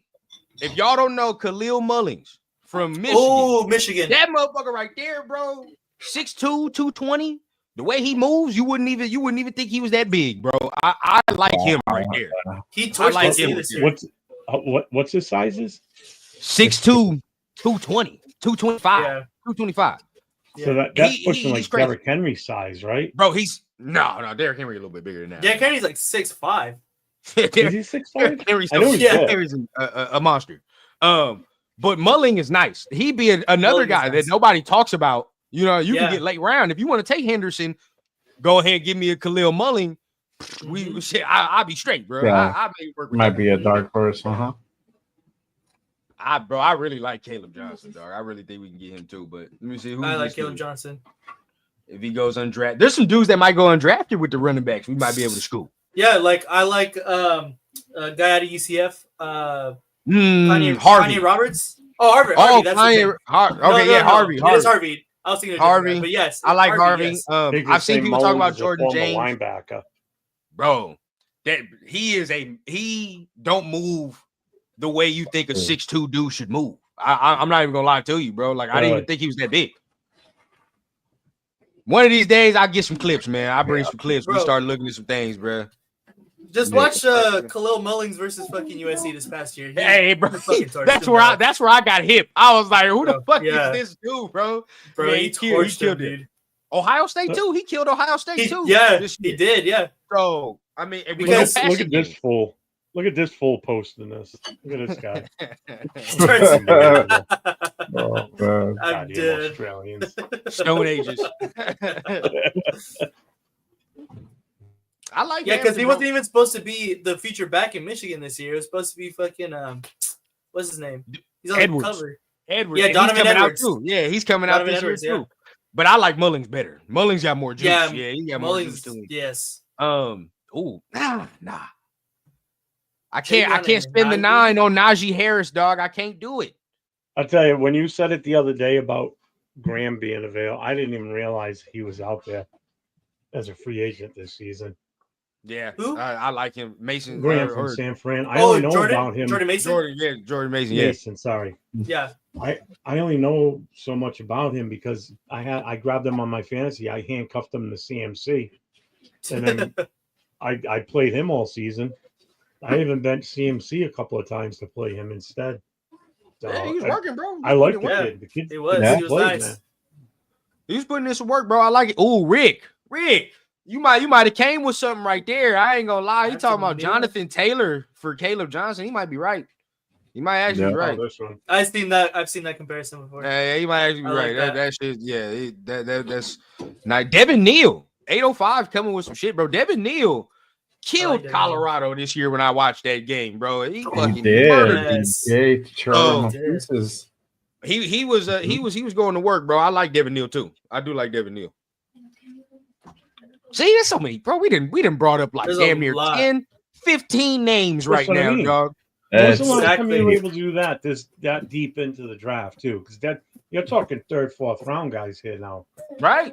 You know, And that's why I said, like, I don't want to fall into the trap of the Josh Jacobs, the Saquon, where it's like, oh, we gotta pay a running back now because of last No. year. Like, no, we don't.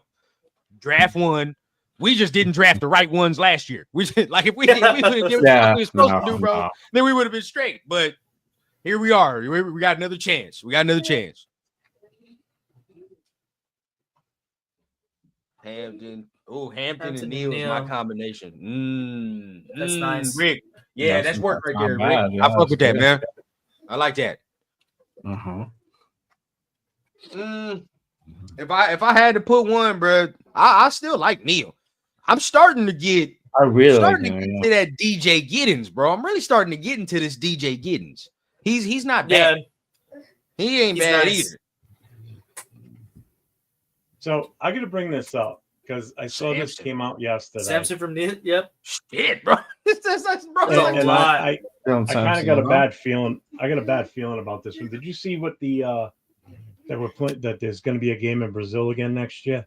Oh, right. Oh, yeah. You said you had said something like that. Did you see who was playing? It's the Chargers. The Chargers, yeah. They didn't state who they're playing yet. I just have a bad feeling it's going to be us. Because it's always usually we play a division game first. So it's either going to be one of those three teams, obviously. So I'm just hoping that it's not us. I don't want to see us play in Brazil. No. I mean, I wouldn't want to see that right now. Silver Smoke did ask a question real quick. He said Sam Darnold or Aaron Rodgers. That's his question. Neither. Thank you. Yeah, unless I had to choose one, but if I had to choose one, fuck. Yeah, probably Rodgers because you get him for the price of a Jello shot. So it's like that would be the only reason, bro. If you had to choose, I need to take the seat now. Open from Champ Kelly. Oh no! Oh yeah. Hey, you want 29 draft? You want me to draft 29 players in the first round pick from the Giants next year? I'm your guy. Jeff Kelly. Jeff Spytek. Just Spytek. Oh, man. There's Spytek. That'd be Jeff Kelly.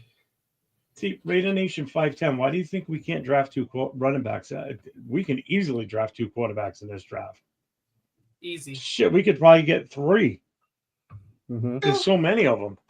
What I'm so confident in this year, I'm very confident because Spytek is a person I know is going to put some emphasis on interior D linemen, offensive linemen, and this draft is very deep in those departments. Well, in the interior defensive linemen, very deep. So I just really think after we get a quarterback, if we do secure that in the first round, I'm very confident that the rest of the draft they'll go trenches, pretty much. The rest of the draft they'll be like trenches. That's it, because I think that's the type of dudes they are. So I'd be confident in that. Yeah.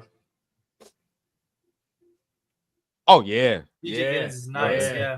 He's real, bro. That's another late round selection that I do like. I ain't gonna lie. So ECF, I like Hampton, Neal, Ollie Gordon, Raheem Sanders, Ja'Cory Krosky, Merritt. That's just guy right there. Go and watch Kyle Manana guy. I've seen a little bit. He's good. He's seen a little bit. Yeah, he said that before.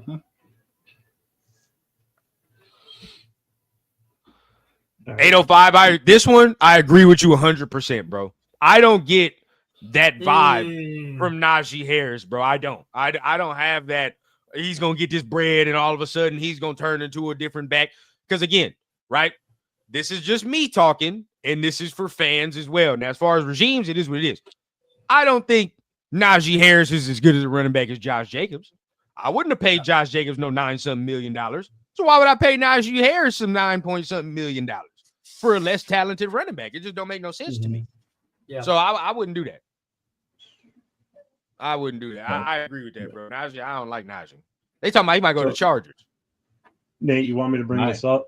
Yeah, I mean, I was just interested in the Mullings, and I said watch his tape against USC. This is the first touch he's had. The first fucking touch of the game. This shit makes me excited, bro. The first touch. Keep in mind, he's 6'2", bro. 6'2", 220. Gone. Yeah. Right through the secondary, gone. And USC's defense was not that bad this year. Not as bad as USC's defense was not bad this year. So for him to do that on his first touch of the game, this is a good view right here. Bro, he don't move like a big man like that, bro. That's quick right there. Yeah. Them feet. Prior to this, they had tried to run Donovan Edwards this entire game And that right there, he just fucking he went off, bro. Oh yeah, yeah. Runs behind the pass Got too. like that little push of the helmet at the end. Yeah, this right here, when I was like, all right, I knew about Donovan Edwards because he was like super hyped coming into this year. Right. He was supposed to be like this, that, whatever. And then Mullings, because we knew coming into this game that their quarterback situation was garbage because they had Deji in, and yeah, he was just not. He's not a good quarterback, and so they knew we were going to run the ball, and this is what they still did to this USC defense. Yep. Jesus. That's right. Dog. Yeah, bro's nice. Sir, dog. I'm telling you, man, this man right here, and nobody's talking about him, dog. Nobody. Yeah. Yeah, exactly.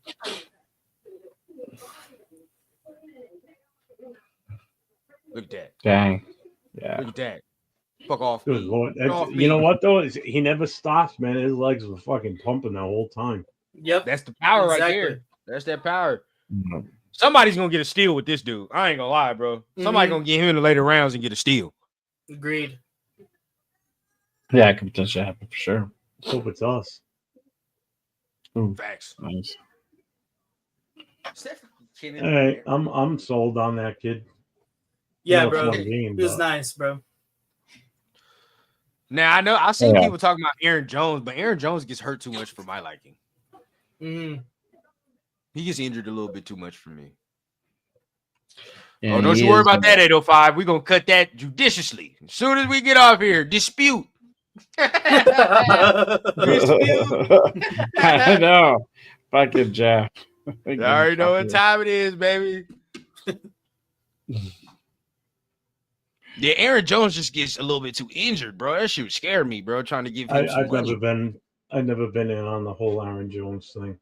Or if he's Yeah, cheap, that's bro. different. If he's cheap, that's different. If I only gotta give him like a year deal, I don't care about that. It's what it is. Yeah, if I only gotta give him a year, I don't care. Then that's different. I thought he wanted like a multi-year deal. Then at that point, I can't do that. Too rich. Mm-hmm. Put your walls up. How did you not know he was running, especially at first and goal? It was Yeah, it they was just kinda- fourth and goal, 41 seconds left. USC was up like I think it was 2 at that point, and Stuff so they're gonna run the fucking Yeah. ball, and he still went right through, bro. They had no pass game to speak of. I mean, shout out to my dog Zero. Chris, man. My dog Chris had a tough year last year. Michigan fan, Raider fan, saw no good quarterback play throughout the year, bro. Like, that's Damn, no. terrible. Yeah. Okay. Late round guy. All right, so you talking about Aaron Jones, 1, maybe 2-year deal. I could do that. I'm not mad at that. If it's a 1 or 2-year deal, I'm okay. It just depends on the money that it's giving. Yeah, it can cost a little bit. I can I do it, don't my have boy, any my guy. highlights like that. I have to go searching for that shit. You want me to pull it up? Yeah. Tell me if you want me to. Yeah, as long as it's not going to be copyright issue crap. Well, just we do getting- a couple. Yeah, Just 2 couple. Yeah, they are. Anything with like You're right, it's CBS or anything. Gotta Yeah, cut we it get out. copyright. That's happening. Yeah, bro. For That's Jeff happening. is almost monetized. I'm almost monetized. Runs already. I'm already letting y'all the Yeah. deal. I'm letting y'all know the deal now. So y'all prepared. Javonte Williams, I forgot he's gonna be free agency too. He was supposed to be nice. He was. I know that back from Rutgers had a good game against UCLA. He ran. Tough Joel.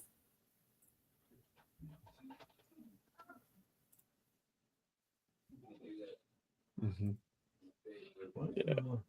Shit. So what's today? The 19th, right? It is 19. So on the 24th, which is this Monday coming, to March 3rd is this the combine. So I'm just hitting some of these major dates coming up in the next couple of months here. March 4th is the deadline for clubs to designate their franchise or transition players. March 10th to the 12th, March 10 to 12, clubs are permitted to contact and enter into contract negotiations with certified agents of players who will become unrestricted free agents upon the expiration of their 2024 player contracts at 1 p.m. on March 12th. March 12th, the 2025 league year of free agency period begins at 1 p.m. So we're talking, how many weeks away is that? So, that's 3 weeks from now. Yep, exactly 3 weeks from now when free agency actually starts. So in 3 weeks, it's going to start heating up. It's already started heating up. I mean, they Yeah, but signed it's going to be, but on that day, it's going to be like Um, opening the floodgates because then Oh, you're yeah, going to have you're gonna- rumors floating you're gonna- around. This agent, this player's agent talked to this team the last couple of days. You know, No, you'll see the Raiders just signed blah blah blah to whatever deal. yeah. Raiders just signed blah blah But blah. still, to you're whatever still deal. going to have, well, it's going to be all your big names that are out there that you're going to hear all the talking about. You know, I'm gonna say a prayer before the night of free agency to hope that they're not offering Sam Darnold no money. I'm gonna just hope that's not what's going down, bro. If that's what happens, now sometimes we do know the deals before free agency even opens up. So we be like, maybe we know, but dog, I'm gonna be so disappointed, bro. It's gonna be a sad day in hell. I ain't gonna lie. For sure. I'd have to watch that Penn State USC Rose Bowl game to get myself hyped up for that because bro, I would not like that at all. I know you an SC fan, man. I already know, bro. Fuck, dude. Exactly. So like, I'm even a little bit biased towards Sam Darnold, and I still would not like that at all. I just don't understand. I don't get it, bro. Some people saying he's not gonna get 40. Is that the legal tampering start? I think tampering can start in March. As soon as March open up, they can start talking. Well, if you don't think they already talking to some people already, you mean, come on now. Yeah. Oh yeah. Conversations already being had. You know those secret phone calls and shit's going on. Yeah. I mean, that's already. They can't be privy to everything going on out there. No, and if it's just a conversation and it's and you're doing it in person, there's no way to record. That's the next thing. Hey, let's go out and get something to eat real quick. You feel what I'm saying? Well, much. Like, hey, we're just talking shop. Yeah, we're not talking shop. We're just shooting the shit. We just getting something to eat. Ain't nothing about it. But see, secretly at the table, I was like, so when you come here, I got the deal ready for you. You know, all that extra shit, right? I'm just letting you know. What are you thinking? What are we thinking? Signing bonus wise? Yeah. You know what I mean? Real talk. You gotta take care of man. Offer you a bonus between say 5 million and 10 million. Wink, wink. Something like that. Let's do this shit for the appetizers to get here. Let's hurry up. Get this shit going. So Keith just got here, but Mariota's a free agent. He's worked with Chip Kelly. He still has some gas in the tank. Your thoughts? For a bridge? No to that one. I don't know. I would probably still say I would say yes to that over fucking Donald. Because just the money alone, honestly. The money on the money wise, but I mean, he did that thing in Atlanta and it didn't work out too well. I can't see us spending money. I just don't get it. Nah, me personally, we want to keep that we need to sign, and contracts we want to rework. Yeah, I don't really see Mariota. I think that tank is running on fumes, brother. I don't think ain't no gas left in there. So I think I think we're done. Yeah. With Mariota, honestly, I think he's a good backup though. Somebody come in as a veteran, you know what I mean? Come in and be in the ear, but that's pretty much it. 805. I saw Daniel Jeremiah put out his second mock draft. I think it was yesterday. And when you just go back and look at his 1.0 versus his 2.0, it's different. It's a lot different, and that's only I think 3 weeks. But doesn't he have us picking the same guy? Yes. Yeah, he does. Yes. But a lot of the other moves in the early, the early part of the first round, a lot of the picks changed. He's the only one that's done a 2.0 right now. I don't think the Titans are going to pick at 1, bro.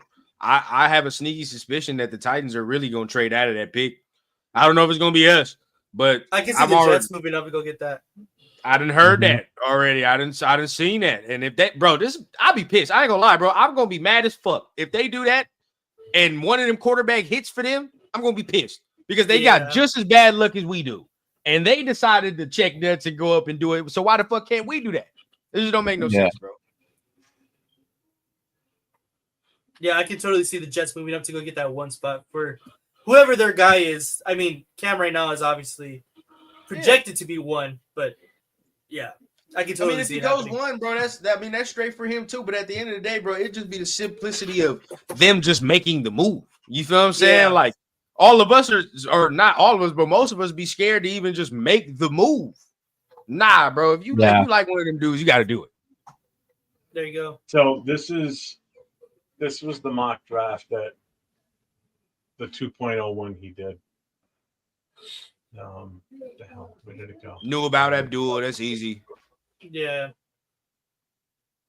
So it got Cam Ward going to Cleveland. Is it scrolling? Yeah, you're good. All right. Travis Hunter going to the Giants. Okay. Will Campbell to the Patriots. Which I'm not surprised. That's one of their bland. They got to do that. They got to do that. They need a wide receiver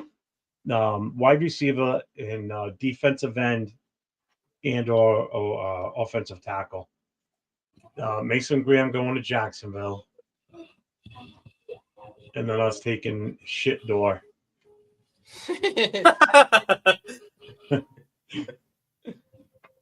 And then, you know what's funny, Jeff? Because you talking that if he is the quarterback, you are going to have to sit here and eat all them words. That's what's the crazy part. Some of y'all gonna sit here, it's gonna look foolish. Yeah, no, I know that, and I've already said that. If that's what happens, and I'll have to say I was wrong and you guys were right. But I will tell you this: if we move up and trade picks away and get either one of these two guys, and they are absolute just bags of ass, guess what? I ain't gonna be quiet about it because I'm gonna be like, I fucking told you. No, you got every right. You got every right. You got every right. Because we could have done something so different and had an immediate impact on this team. That's why I still don't want a quarterback at number 6. So, but I mean, looking look at this, right, Cowboys like at number 12. He still doesn't have the Cowboys taking Genty because Genty's still available. Thank you. That's crazy. Genty don't get taken till 20 something. Whoa, wait, go back up, Jeff. 21. Go back 21 up. to Pittsburgh.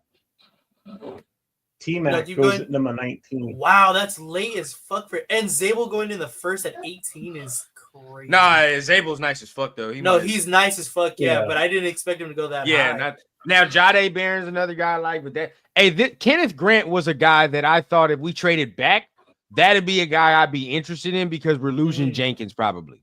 And he's more of a Jenkins replacement than Mason Graham is. Mason Graham Jenkins Adam is Butler like, 36? Yeah, bro. So like Kenneth Grant is a guy that I'd be interested in heavily if we trade back. I'd get him. I mean, so let me just do this. Let me go back to our pick. So Walter Nolan is nice. Jets take that tight end Warren. He's a fucking beast. Don't need him though. Jalen Walker, which is I wouldn't mind him either, to be honest with you. I like Jalen, but I'd still take Shador over that. I like Mike Green though. I fuck with Mike Green too. I fuck with Mike Green. Will Johnson goes all the way to number 11. That's nice as fuck. That's a nice ass fit right there. Especially I like that. They're gonna lose Trevarius too. I like that for them. That's nice. Cowboys take Walter Nolan, defensive tackle from Miss. Damn, I didn't think he was gonna go that high. Tyler Booker. Dolphins take Booker. Yeah, you can see it. Tackle. Colts not a sexy pick. Michael Williams, I like. I like Michael Williams a lot. I fuck with Michael Williams. Kenneth Grant, of course, I like. Jade Barron is nice. You know what I'm saying? I could rock with that. Grace, you are right though. 18 for Grace Abel is crazy. It's pretty high. I have him going like second. But I think this right here is what did it for him was his play at the Reese's Senior Bowl. Oh, for sure. Yeah, he killed the Senior Bowl. McMillan at 19. Wild. And look who he's going to. wild. It makes sense if you think about it. Because there's if a they chance they're lose gonna Godwin, if they lose Godwin, They have 2 Mike Mhm. Evans. That's nasty. I've heard the Jaguars kind of like McMillan Yeah, I to seen get that him too. with Brian Thomas Jr. That'd be This- fucking gross. Wow. This scares me. Chargers right get here. it happen. Yeah. That's Having pretty to play stupid against for them, them. though. Yeah, but us I ain't having gonna to play lie. him twice, that sucks. I came across a couple of It's a dumbass Chargers pick. podcasts like on my TikTok, and Mm-hmm. they are everybody is in love with Scatabo over there. Really? Like I've seen Of course like they 2 or do. 3. They were course in they do. love with Scatabo. I ain't gonna lie. If they do that, I'm gonna celebrate that pick because that's kind of a dumbass pick for them. Yeah, because you know why? Because they're Max gone and Bosa's probably gonna get cut. So you need to that's replenish your pretty defense. stupid. Yeah. I don't know why they make Pretty that dumb. pick either. And honestly, they can get is Emeka Ibuka still on the board? He's Ooh, still there? Yeah. They Yeah. can fuck around and get that. Yeah, That's- right there. There, Look at look that. at- That's 3 picks later. Like, nah. Yeah. Is that 3 Ohio State dudes in a row? Yeah, That's it fucking is. Yeah. It is. That's crazy. It makes Now sense. Minnesota That's taking quick. Henderson there, I agree. I do agree with that. 100%. Yeah, I agree with they that. need pick. it back. Texans taking that is nasty. I like that. Yeah. Shamar Stewart, ooh, with the Ravens, okay. Donovan Jackson, I like him. Oh shit, Jahad Nah. Campbell found his way into the first round. Wow. Yeah. Golden Damn, to the Bills would took be Golden. gross. I know that's nice. That's That nice. would be nice. The Chiefs took this motherfucker. I'm not worried about that. If they take him, that shit don't Yeah. solve no. Because that means they're gonna lose out on fucking what's his name? If they pick it. Yeah, Trey Smith. Yep, exactly. So That shit don't solve Yeah. no issues for them. Now, if I don't know why they would take a safety as far as the Eagles, and they for Yeah. lose Josh Sweat. yeah, that doesn't make sense. So what did the first I one mean, look if like? I was the Eagles, I'd be taking. What do you think? A tight end, maybe? No, you gotta Another get the edge. Yeah, I'll or take deep- another edge. Yeah, take an edge. I mean, the defense is pretty fucking solid already, but They're I'm gonna trying lose to- a guy this year. That's why. So if it was for me, I'd be like, shit. yeah, but I was thinking more like offensive weapon. I mean, Oh, for them? Well, I mean, what do they Yeah. really need? They don't really need shit. Their offense is like set for real. I mean, they they got get with 2 running back in it, receivers. that I'm just thinking maybe a top, another wide receiver. Or even Maybe. a tight end. I mean, they've got Goddard, but Goddard gets banged Yeah, I up can see quick, tight end. too. I can see And tight there's end. some good ones in this draft too. Some really good Yeah. ones. Yeah, I mean, I'm looking at that right now with that mock draft, seeing the first 5. Mason Graham was gone, right? I mean, Will Johnson was there, but we've talked about it. I mean, I That's do okay. like Will Johnson, but at the end of the day, what's going on, dog? What's going on, man? Appreciate you. I do like Will Johnson, but at the end of the day, we saw he fell all the way down to 11, right? So I mean, you can kind of Yeah. wait mean- to that. Some of those picks were kind of wild though. Some of them, yeah, but I think those first couple ones were kind of spot on a little bit. Yeah. I ain't too mad about it. At that juncture, how they I'm just- fell, I'll take Shador. How it fell, bro. How it fell, How I'll it take fell? you, Shador.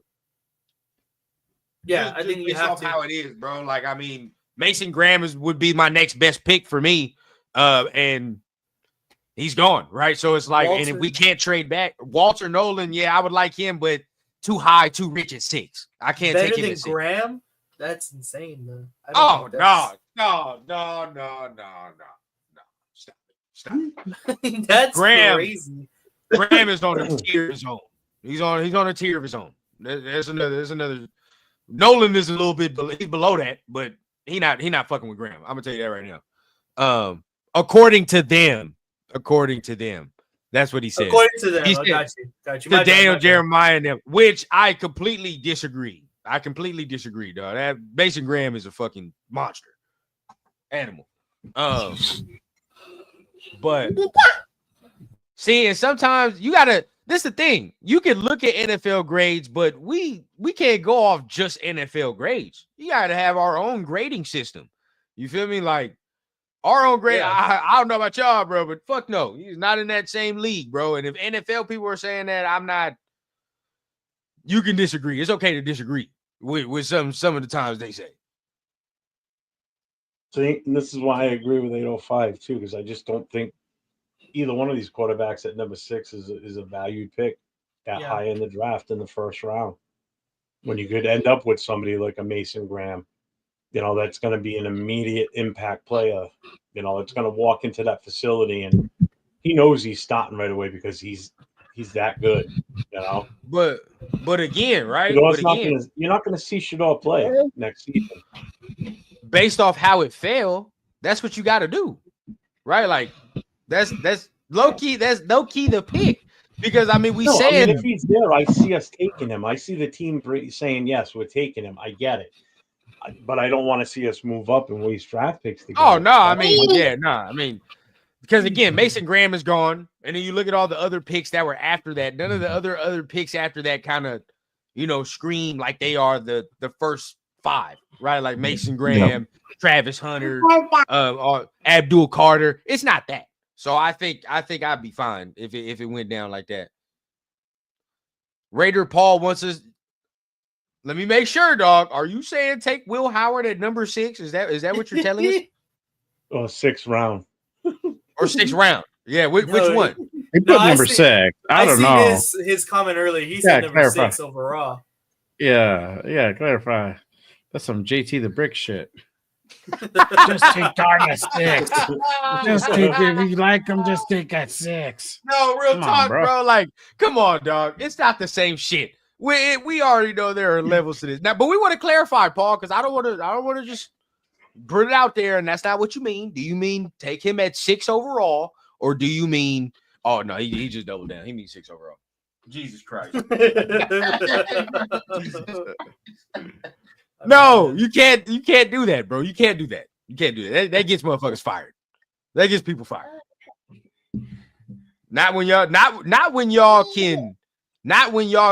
can get him in the 4th round, damn near. You know what I mean? In the 4th round. Myra, I know all y'all going out there to Vegas, man. Have fun, man. Don't let 805 get y'all in trouble if y'all going out to Vegas, bro. Yeah. Don't let 805 get y'all in trouble, bro. I really wish I was going, man. Fuck. Oh yeah, Jay and I locked down. Yeah. We can't do shit. Yeah. We can't do shit Got my at partner all. here. Other couple. We ain't going nowheres. No, it's over. It's over. Yeah.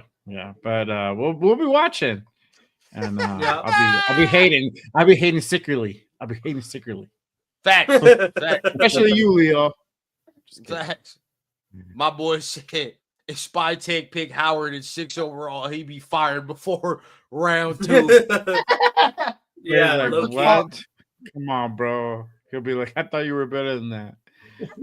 Nah, bro.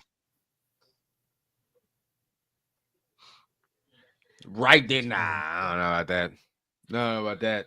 I feel like he's the more consistent. Yeah, but who are you saying? Now Walter Nolan is one. Walter Nolan's one, but I don't know about all that extra.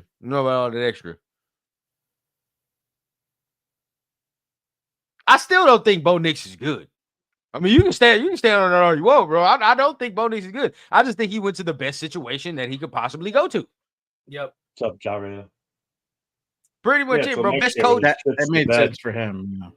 Yeah, best coach, best system, bro. Like that all fits for what he does, bro. Now, if you put him at Washington, he does not do the same thing. I'll tell you that. I guarantee you he don't do what Jaden Daniels do if you put him in Washington.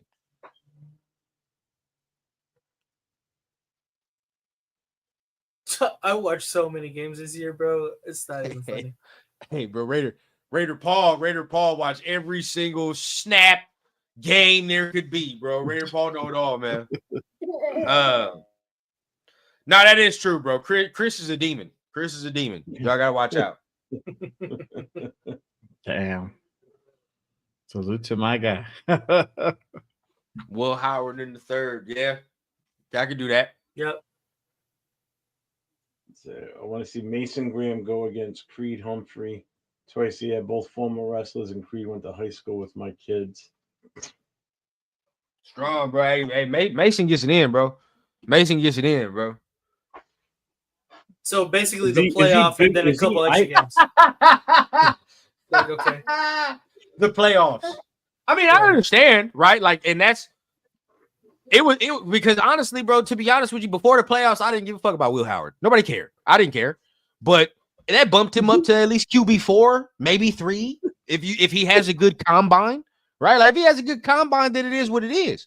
But if you're putting him above the first 2, I can't get down with that. Not even. I mean, Jackson Dart, right? We even talk about Jackson Dart. I don't even know about that. So that's the next thing, bro. That's the next thing. I mean, Well, the night's not complete until Nate brings up Jackson Dart, and I haven't heard him say Jackson Dart. I know, said it bro. a couple times. I said it a couple times. Witching Did hour. you? I didn't Yeah. hear it. I did. John Raider says God, Raider Paul said jeez. Minshew is Ken Stabler.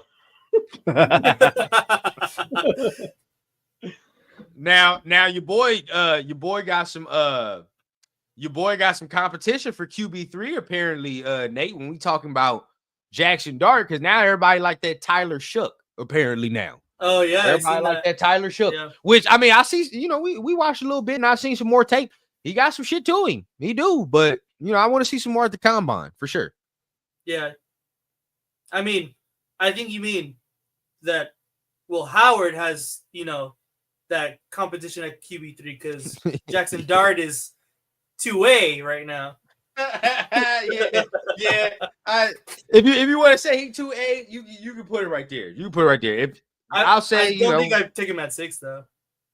Oh no, I'm not taking no Jackson at 6. I can't do that. I think if Raider Paul's in Ohio, he's got to be an Ohio State fan. Yeah. Yeah. He's a hairless nut fan. I mean, not really. I mean, a successful QB at times, if you're that guy, then you're that guy. I mean, again, Bo Nix in Washington, he's not doing that same thing, bro. He's just not doing the same. There are levels to the quarterback play. There's just levels to it. You know what I'm saying? Yeah, now, Tom, and I agree with him on this one. I fully would believe this. If it wasn't for the situation Brady was in, he wouldn't be what he turned out to be. Like he said, like he just said, if he went to Cleveland, he wouldn't have had to see the career he had in Cleveland. Hell no. Absolutely not. Probably not. I mean, that was Belichick, and then in the later years, it was Josh McDaniels. I mean, you look at some of the other guys he had in there as well. Charlie Weiss, those guys weren't in Cleveland. 7 to 8. That's low. It's a little low. It's a little low. I think the lowest is like 5, to be honest. So he's good. So he's saying him ahead of Dart at that point. So he's saying it's going Cam Ward, Shedeur, and then Howard. For wait, no. Raider Paul wants us to take him at all. But you saying 7th quarterback in the list? That's a little 7th to 8th in the. Well, that's what I thought. That's what I interpreted it as. I'm thinking draft pick number. My bad. Nah. Yeah, 7th. It's still a little too low though. That's still a little too low for Will Howard. Yeah. I think he's better than that.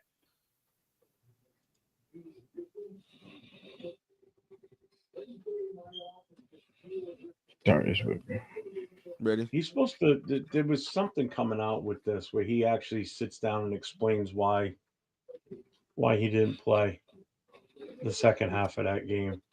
Oh, really? It was supposedly was agreed upon prior to the game between him, the coaches, and his teammates that he wasn't going to play. Why would it not be? Why would it like it in this, like sometimes, bro, people just don't be using the common sense, dog. I mean, you think this motherfucker with all the stakes on the line, the draft pick and all that on the line, just looked at his teammates and coach and said, fuck y'all, I'm leaving this game halfway through, and didn't have that conversation the day or whatever before? Like, come on, dog. Like, remember the week of, bro. The coach could have came up to this motherfucker and said, "Hey, bro, you're not playing in the second half. I'm just letting you know that right now. You get whatever you want. Thank you. Yeah, thank you. Like you got us. We don't want to get you hurt. You know what I mean? I want to see your name called in April and all that extra shit. So give us that good first half, and then after that, come on, bro. Like we can't do that. We can't do that. I never would have saw it. That's just me. Now that's the thing. Now look. If I'm just bred different, I would want to play. But if the coach is telling him like, "Hey, bro, I agree, we should sit it down. I don't want I don't want to fucking do all that, and that's what they agreed upon. Who are we to say that's the wrong decision between them two? You feel now? Maybe we would have handled it differently, but between them two, if that's what the coach discussed, that's their decision, bro. I can't get mad at that. Yeah, that's just the temperature of what college football is nowadays. I mean, like all the top draft picks most likely don't even go into the bowl game to play at all.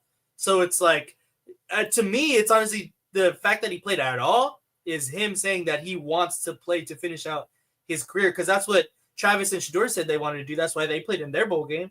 So it's like, I get it. You can look at it like multiple different ways, obviously. But like, I think the fact that he came out in the second half fully dressed is a bad look, because it looks like the optics of it is that he quit. Come out in your fucking sweatsuit, dude, in the second half. Like, you know what I mean? It could have been handled differently. It could have been handled differently. But because but this is the thing, bro. It's even worse if you come out in the sweats, because now everybody like, oh, he don't give a fuck. He's different. He's different than the team. And then if Miami, we're not even having this conversation. If Miami's defense was even worth a damn, he had them up at the half by like 7 to 14 points. If their defense was worth a damn, they would have won the game off of what the fuck he did in the first half alone. He scored like 30 points in the first half. So it's like, exactly. Come on, dog. Like we gotta have different discernment when we're thinking about these things. And last but not least, my guy Matt, don't let Raider Paul gaslight you. We like Will Howard. We're just not taking him at fucking. We're just not taking him 6th overall. Like we're just, exactly. Bro. That don't make no sense, bro. Oh, I missed it. Where is it? We'll fuck with Will Howard. Pick 90 something, 100 for sure. We can do that 10 out of 10. Yeah, I'm good with that. We just not doing those 6 overall, dog. Like that's a little too much.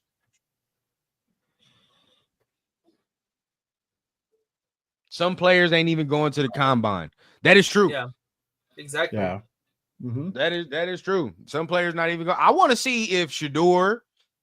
I think Shedeur and Cam might go. They might not run. I don't think they're gonna run or do none of that extra shit. They might be there, yeah. But I think they'll throw. I think they'll fuck around and throw.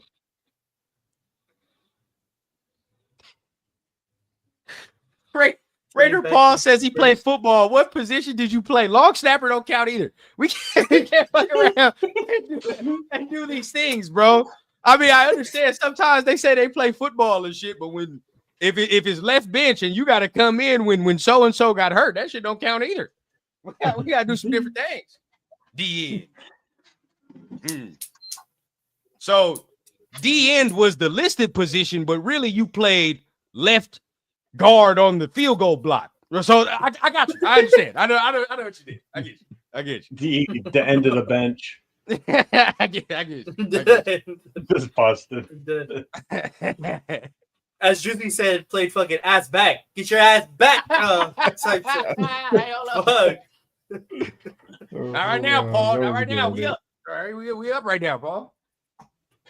Martinez running back showed add to the running back draft list. I don't know about Martinez, bro. Y'all like Martinez? I'm not really sold. To be honest, I gotta watch more. I didn't see a lot, so I gotta watch a little bit more. Honestly, I can't really say. I heard he came in at like 230 in the season. So that's like it's approaching Eddie Lacy size. That's what I'm saying. That's what I'm saying. Remember that year he came back from offseason? Holy Christ. He looked like an offensive lineman. Never seen huge. Like that. It looked like somebody stuffed him. Yeah. Big old fatty. No. Now, and for the league, you feel what I'm saying? Like for the league, that he scares me as far as that, but he does have some power and shit to his game. He does have things to his game. That he definitely does have.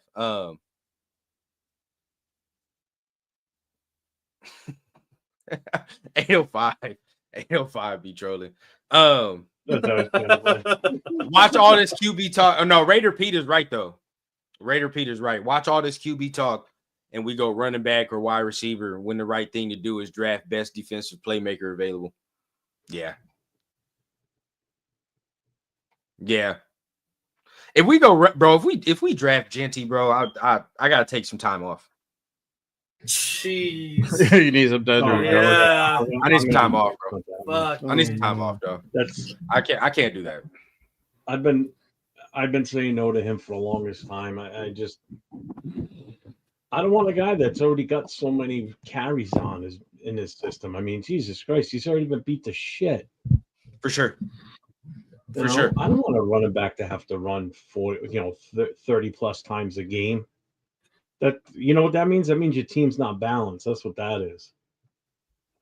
You know, now if you're talking a mix of like 2 or 3 running backs running for like 40, 50 attempts in a game, okay, then that's being spread out amongst those 3 guys. But I don't want one guy taking 30 to 40 snaps or carries in a game. That's Yeah. I mean, hey, that Silver he Smoke, won't be around long. that is the only way that I would sit there and say he was worth that 6th-round pick is if he rushes for damn near 2,000 yards. That's the only way. That is it. And honestly, the way some of you talk about the offensive line, I don't think there's much confidence that he'll be able to stiff that number. So, I mean, I don't know about that. I don't know about that. I don't want our back. No. Oh, Yeah. Wrong show.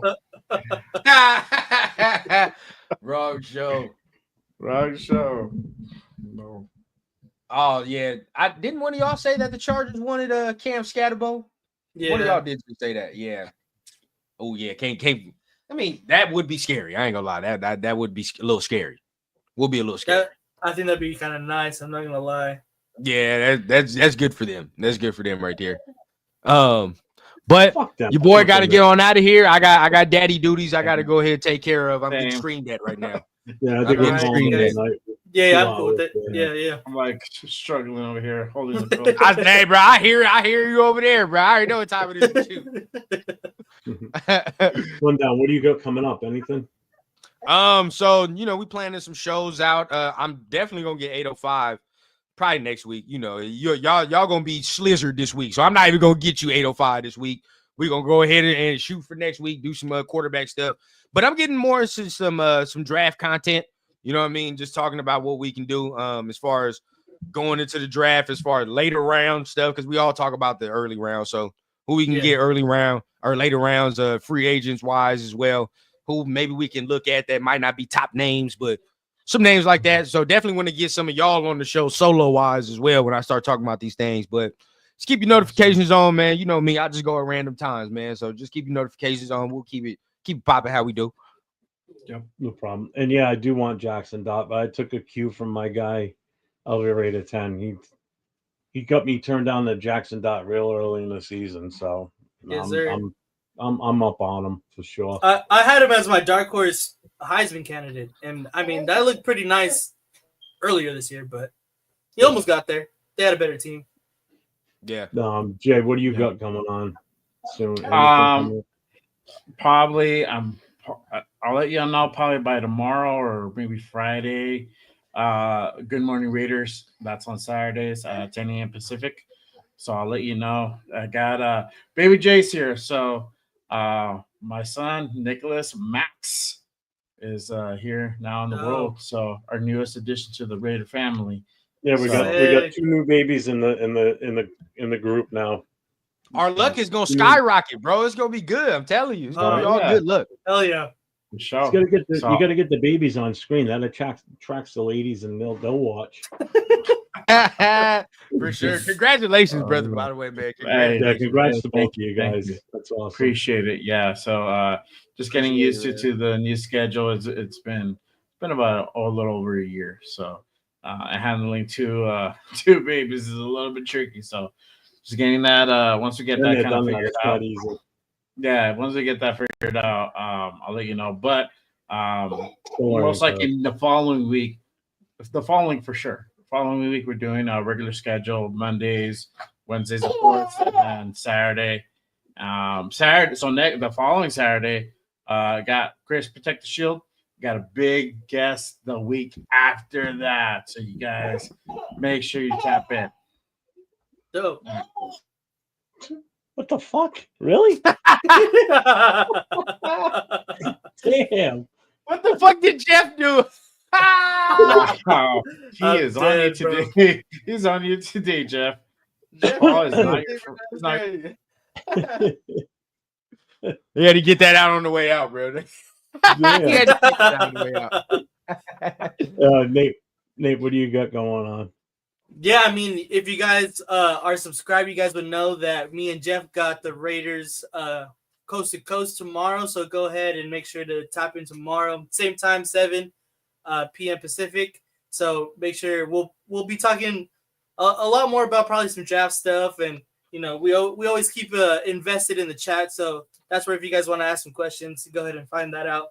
But as far as my personal self, I'm gonna start posting more on my channel here. Got some recorded stuff that I need to edit still, but looking forward to doing that. And then my gaming channel as well. Try to get that off the ground a little bit still. But I seen you doing some of that the other day, bro. Yeah, fine. I gotta figure out how to do that shit, bro. I gotta figure out. Yeah, I need a new computer. My shit is ass, so this shit is like it's hard. But still trying to get that off the ground, like I said. But yeah, that's at LV Raider Gaming on YouTube. So if you guys want to check that out, that'd be dope. But yeah. That's why our Coast to Coast show has been back on StreamYard, because his computer just can't handle the OBS thing. Yeah, it can. We were on you and night. Turf, man. You and Turf with that OBS. We had to reset that thing. I don't know how many times that night. I think we had like 4 different start times on the show. Bro, for real. It was bad. So yeah, it's tricky. What was I gonna say? Yeah, so we got that tomorrow night, the Raiders Coast to Coast. I may hop on tomorrow afternoon for a little bit. Nate, what about tomorrow night? We do what we did last week too. We what do is that? The offseason manager thing again. Oh yeah, I'm cool with that for sure. I like that. That was good. And then do the draft after that, because it makes more sense when you do a mock draft after you do the free agent stuff like we did. 100%. 100%. And then we can even. I like that. I end up with totally different players this time too. Mm-hmm. We can take a whole different approach to it. Yep. I got to talk with my son, but I think Saturday afternoon, maybe a Jeff Squared show on Saturday afternoon with my son and I. So wait and see what happens. So other than that, we'll be back. Leo will be back with us on next Wednesday. And Turf, Rundown as usual. You're always more than welcome in there. You know that. Yep. Hey man, much love to everybody up in here, man. I love your ass. It was a great time with us. Awesome. Hell yeah. It's fun. And if you ever want some crazy ass Raider take, man, you know where to find it, man. You know where to come. Oh, and Friday night, that's what I was going to say. Turf is going to be out of town again.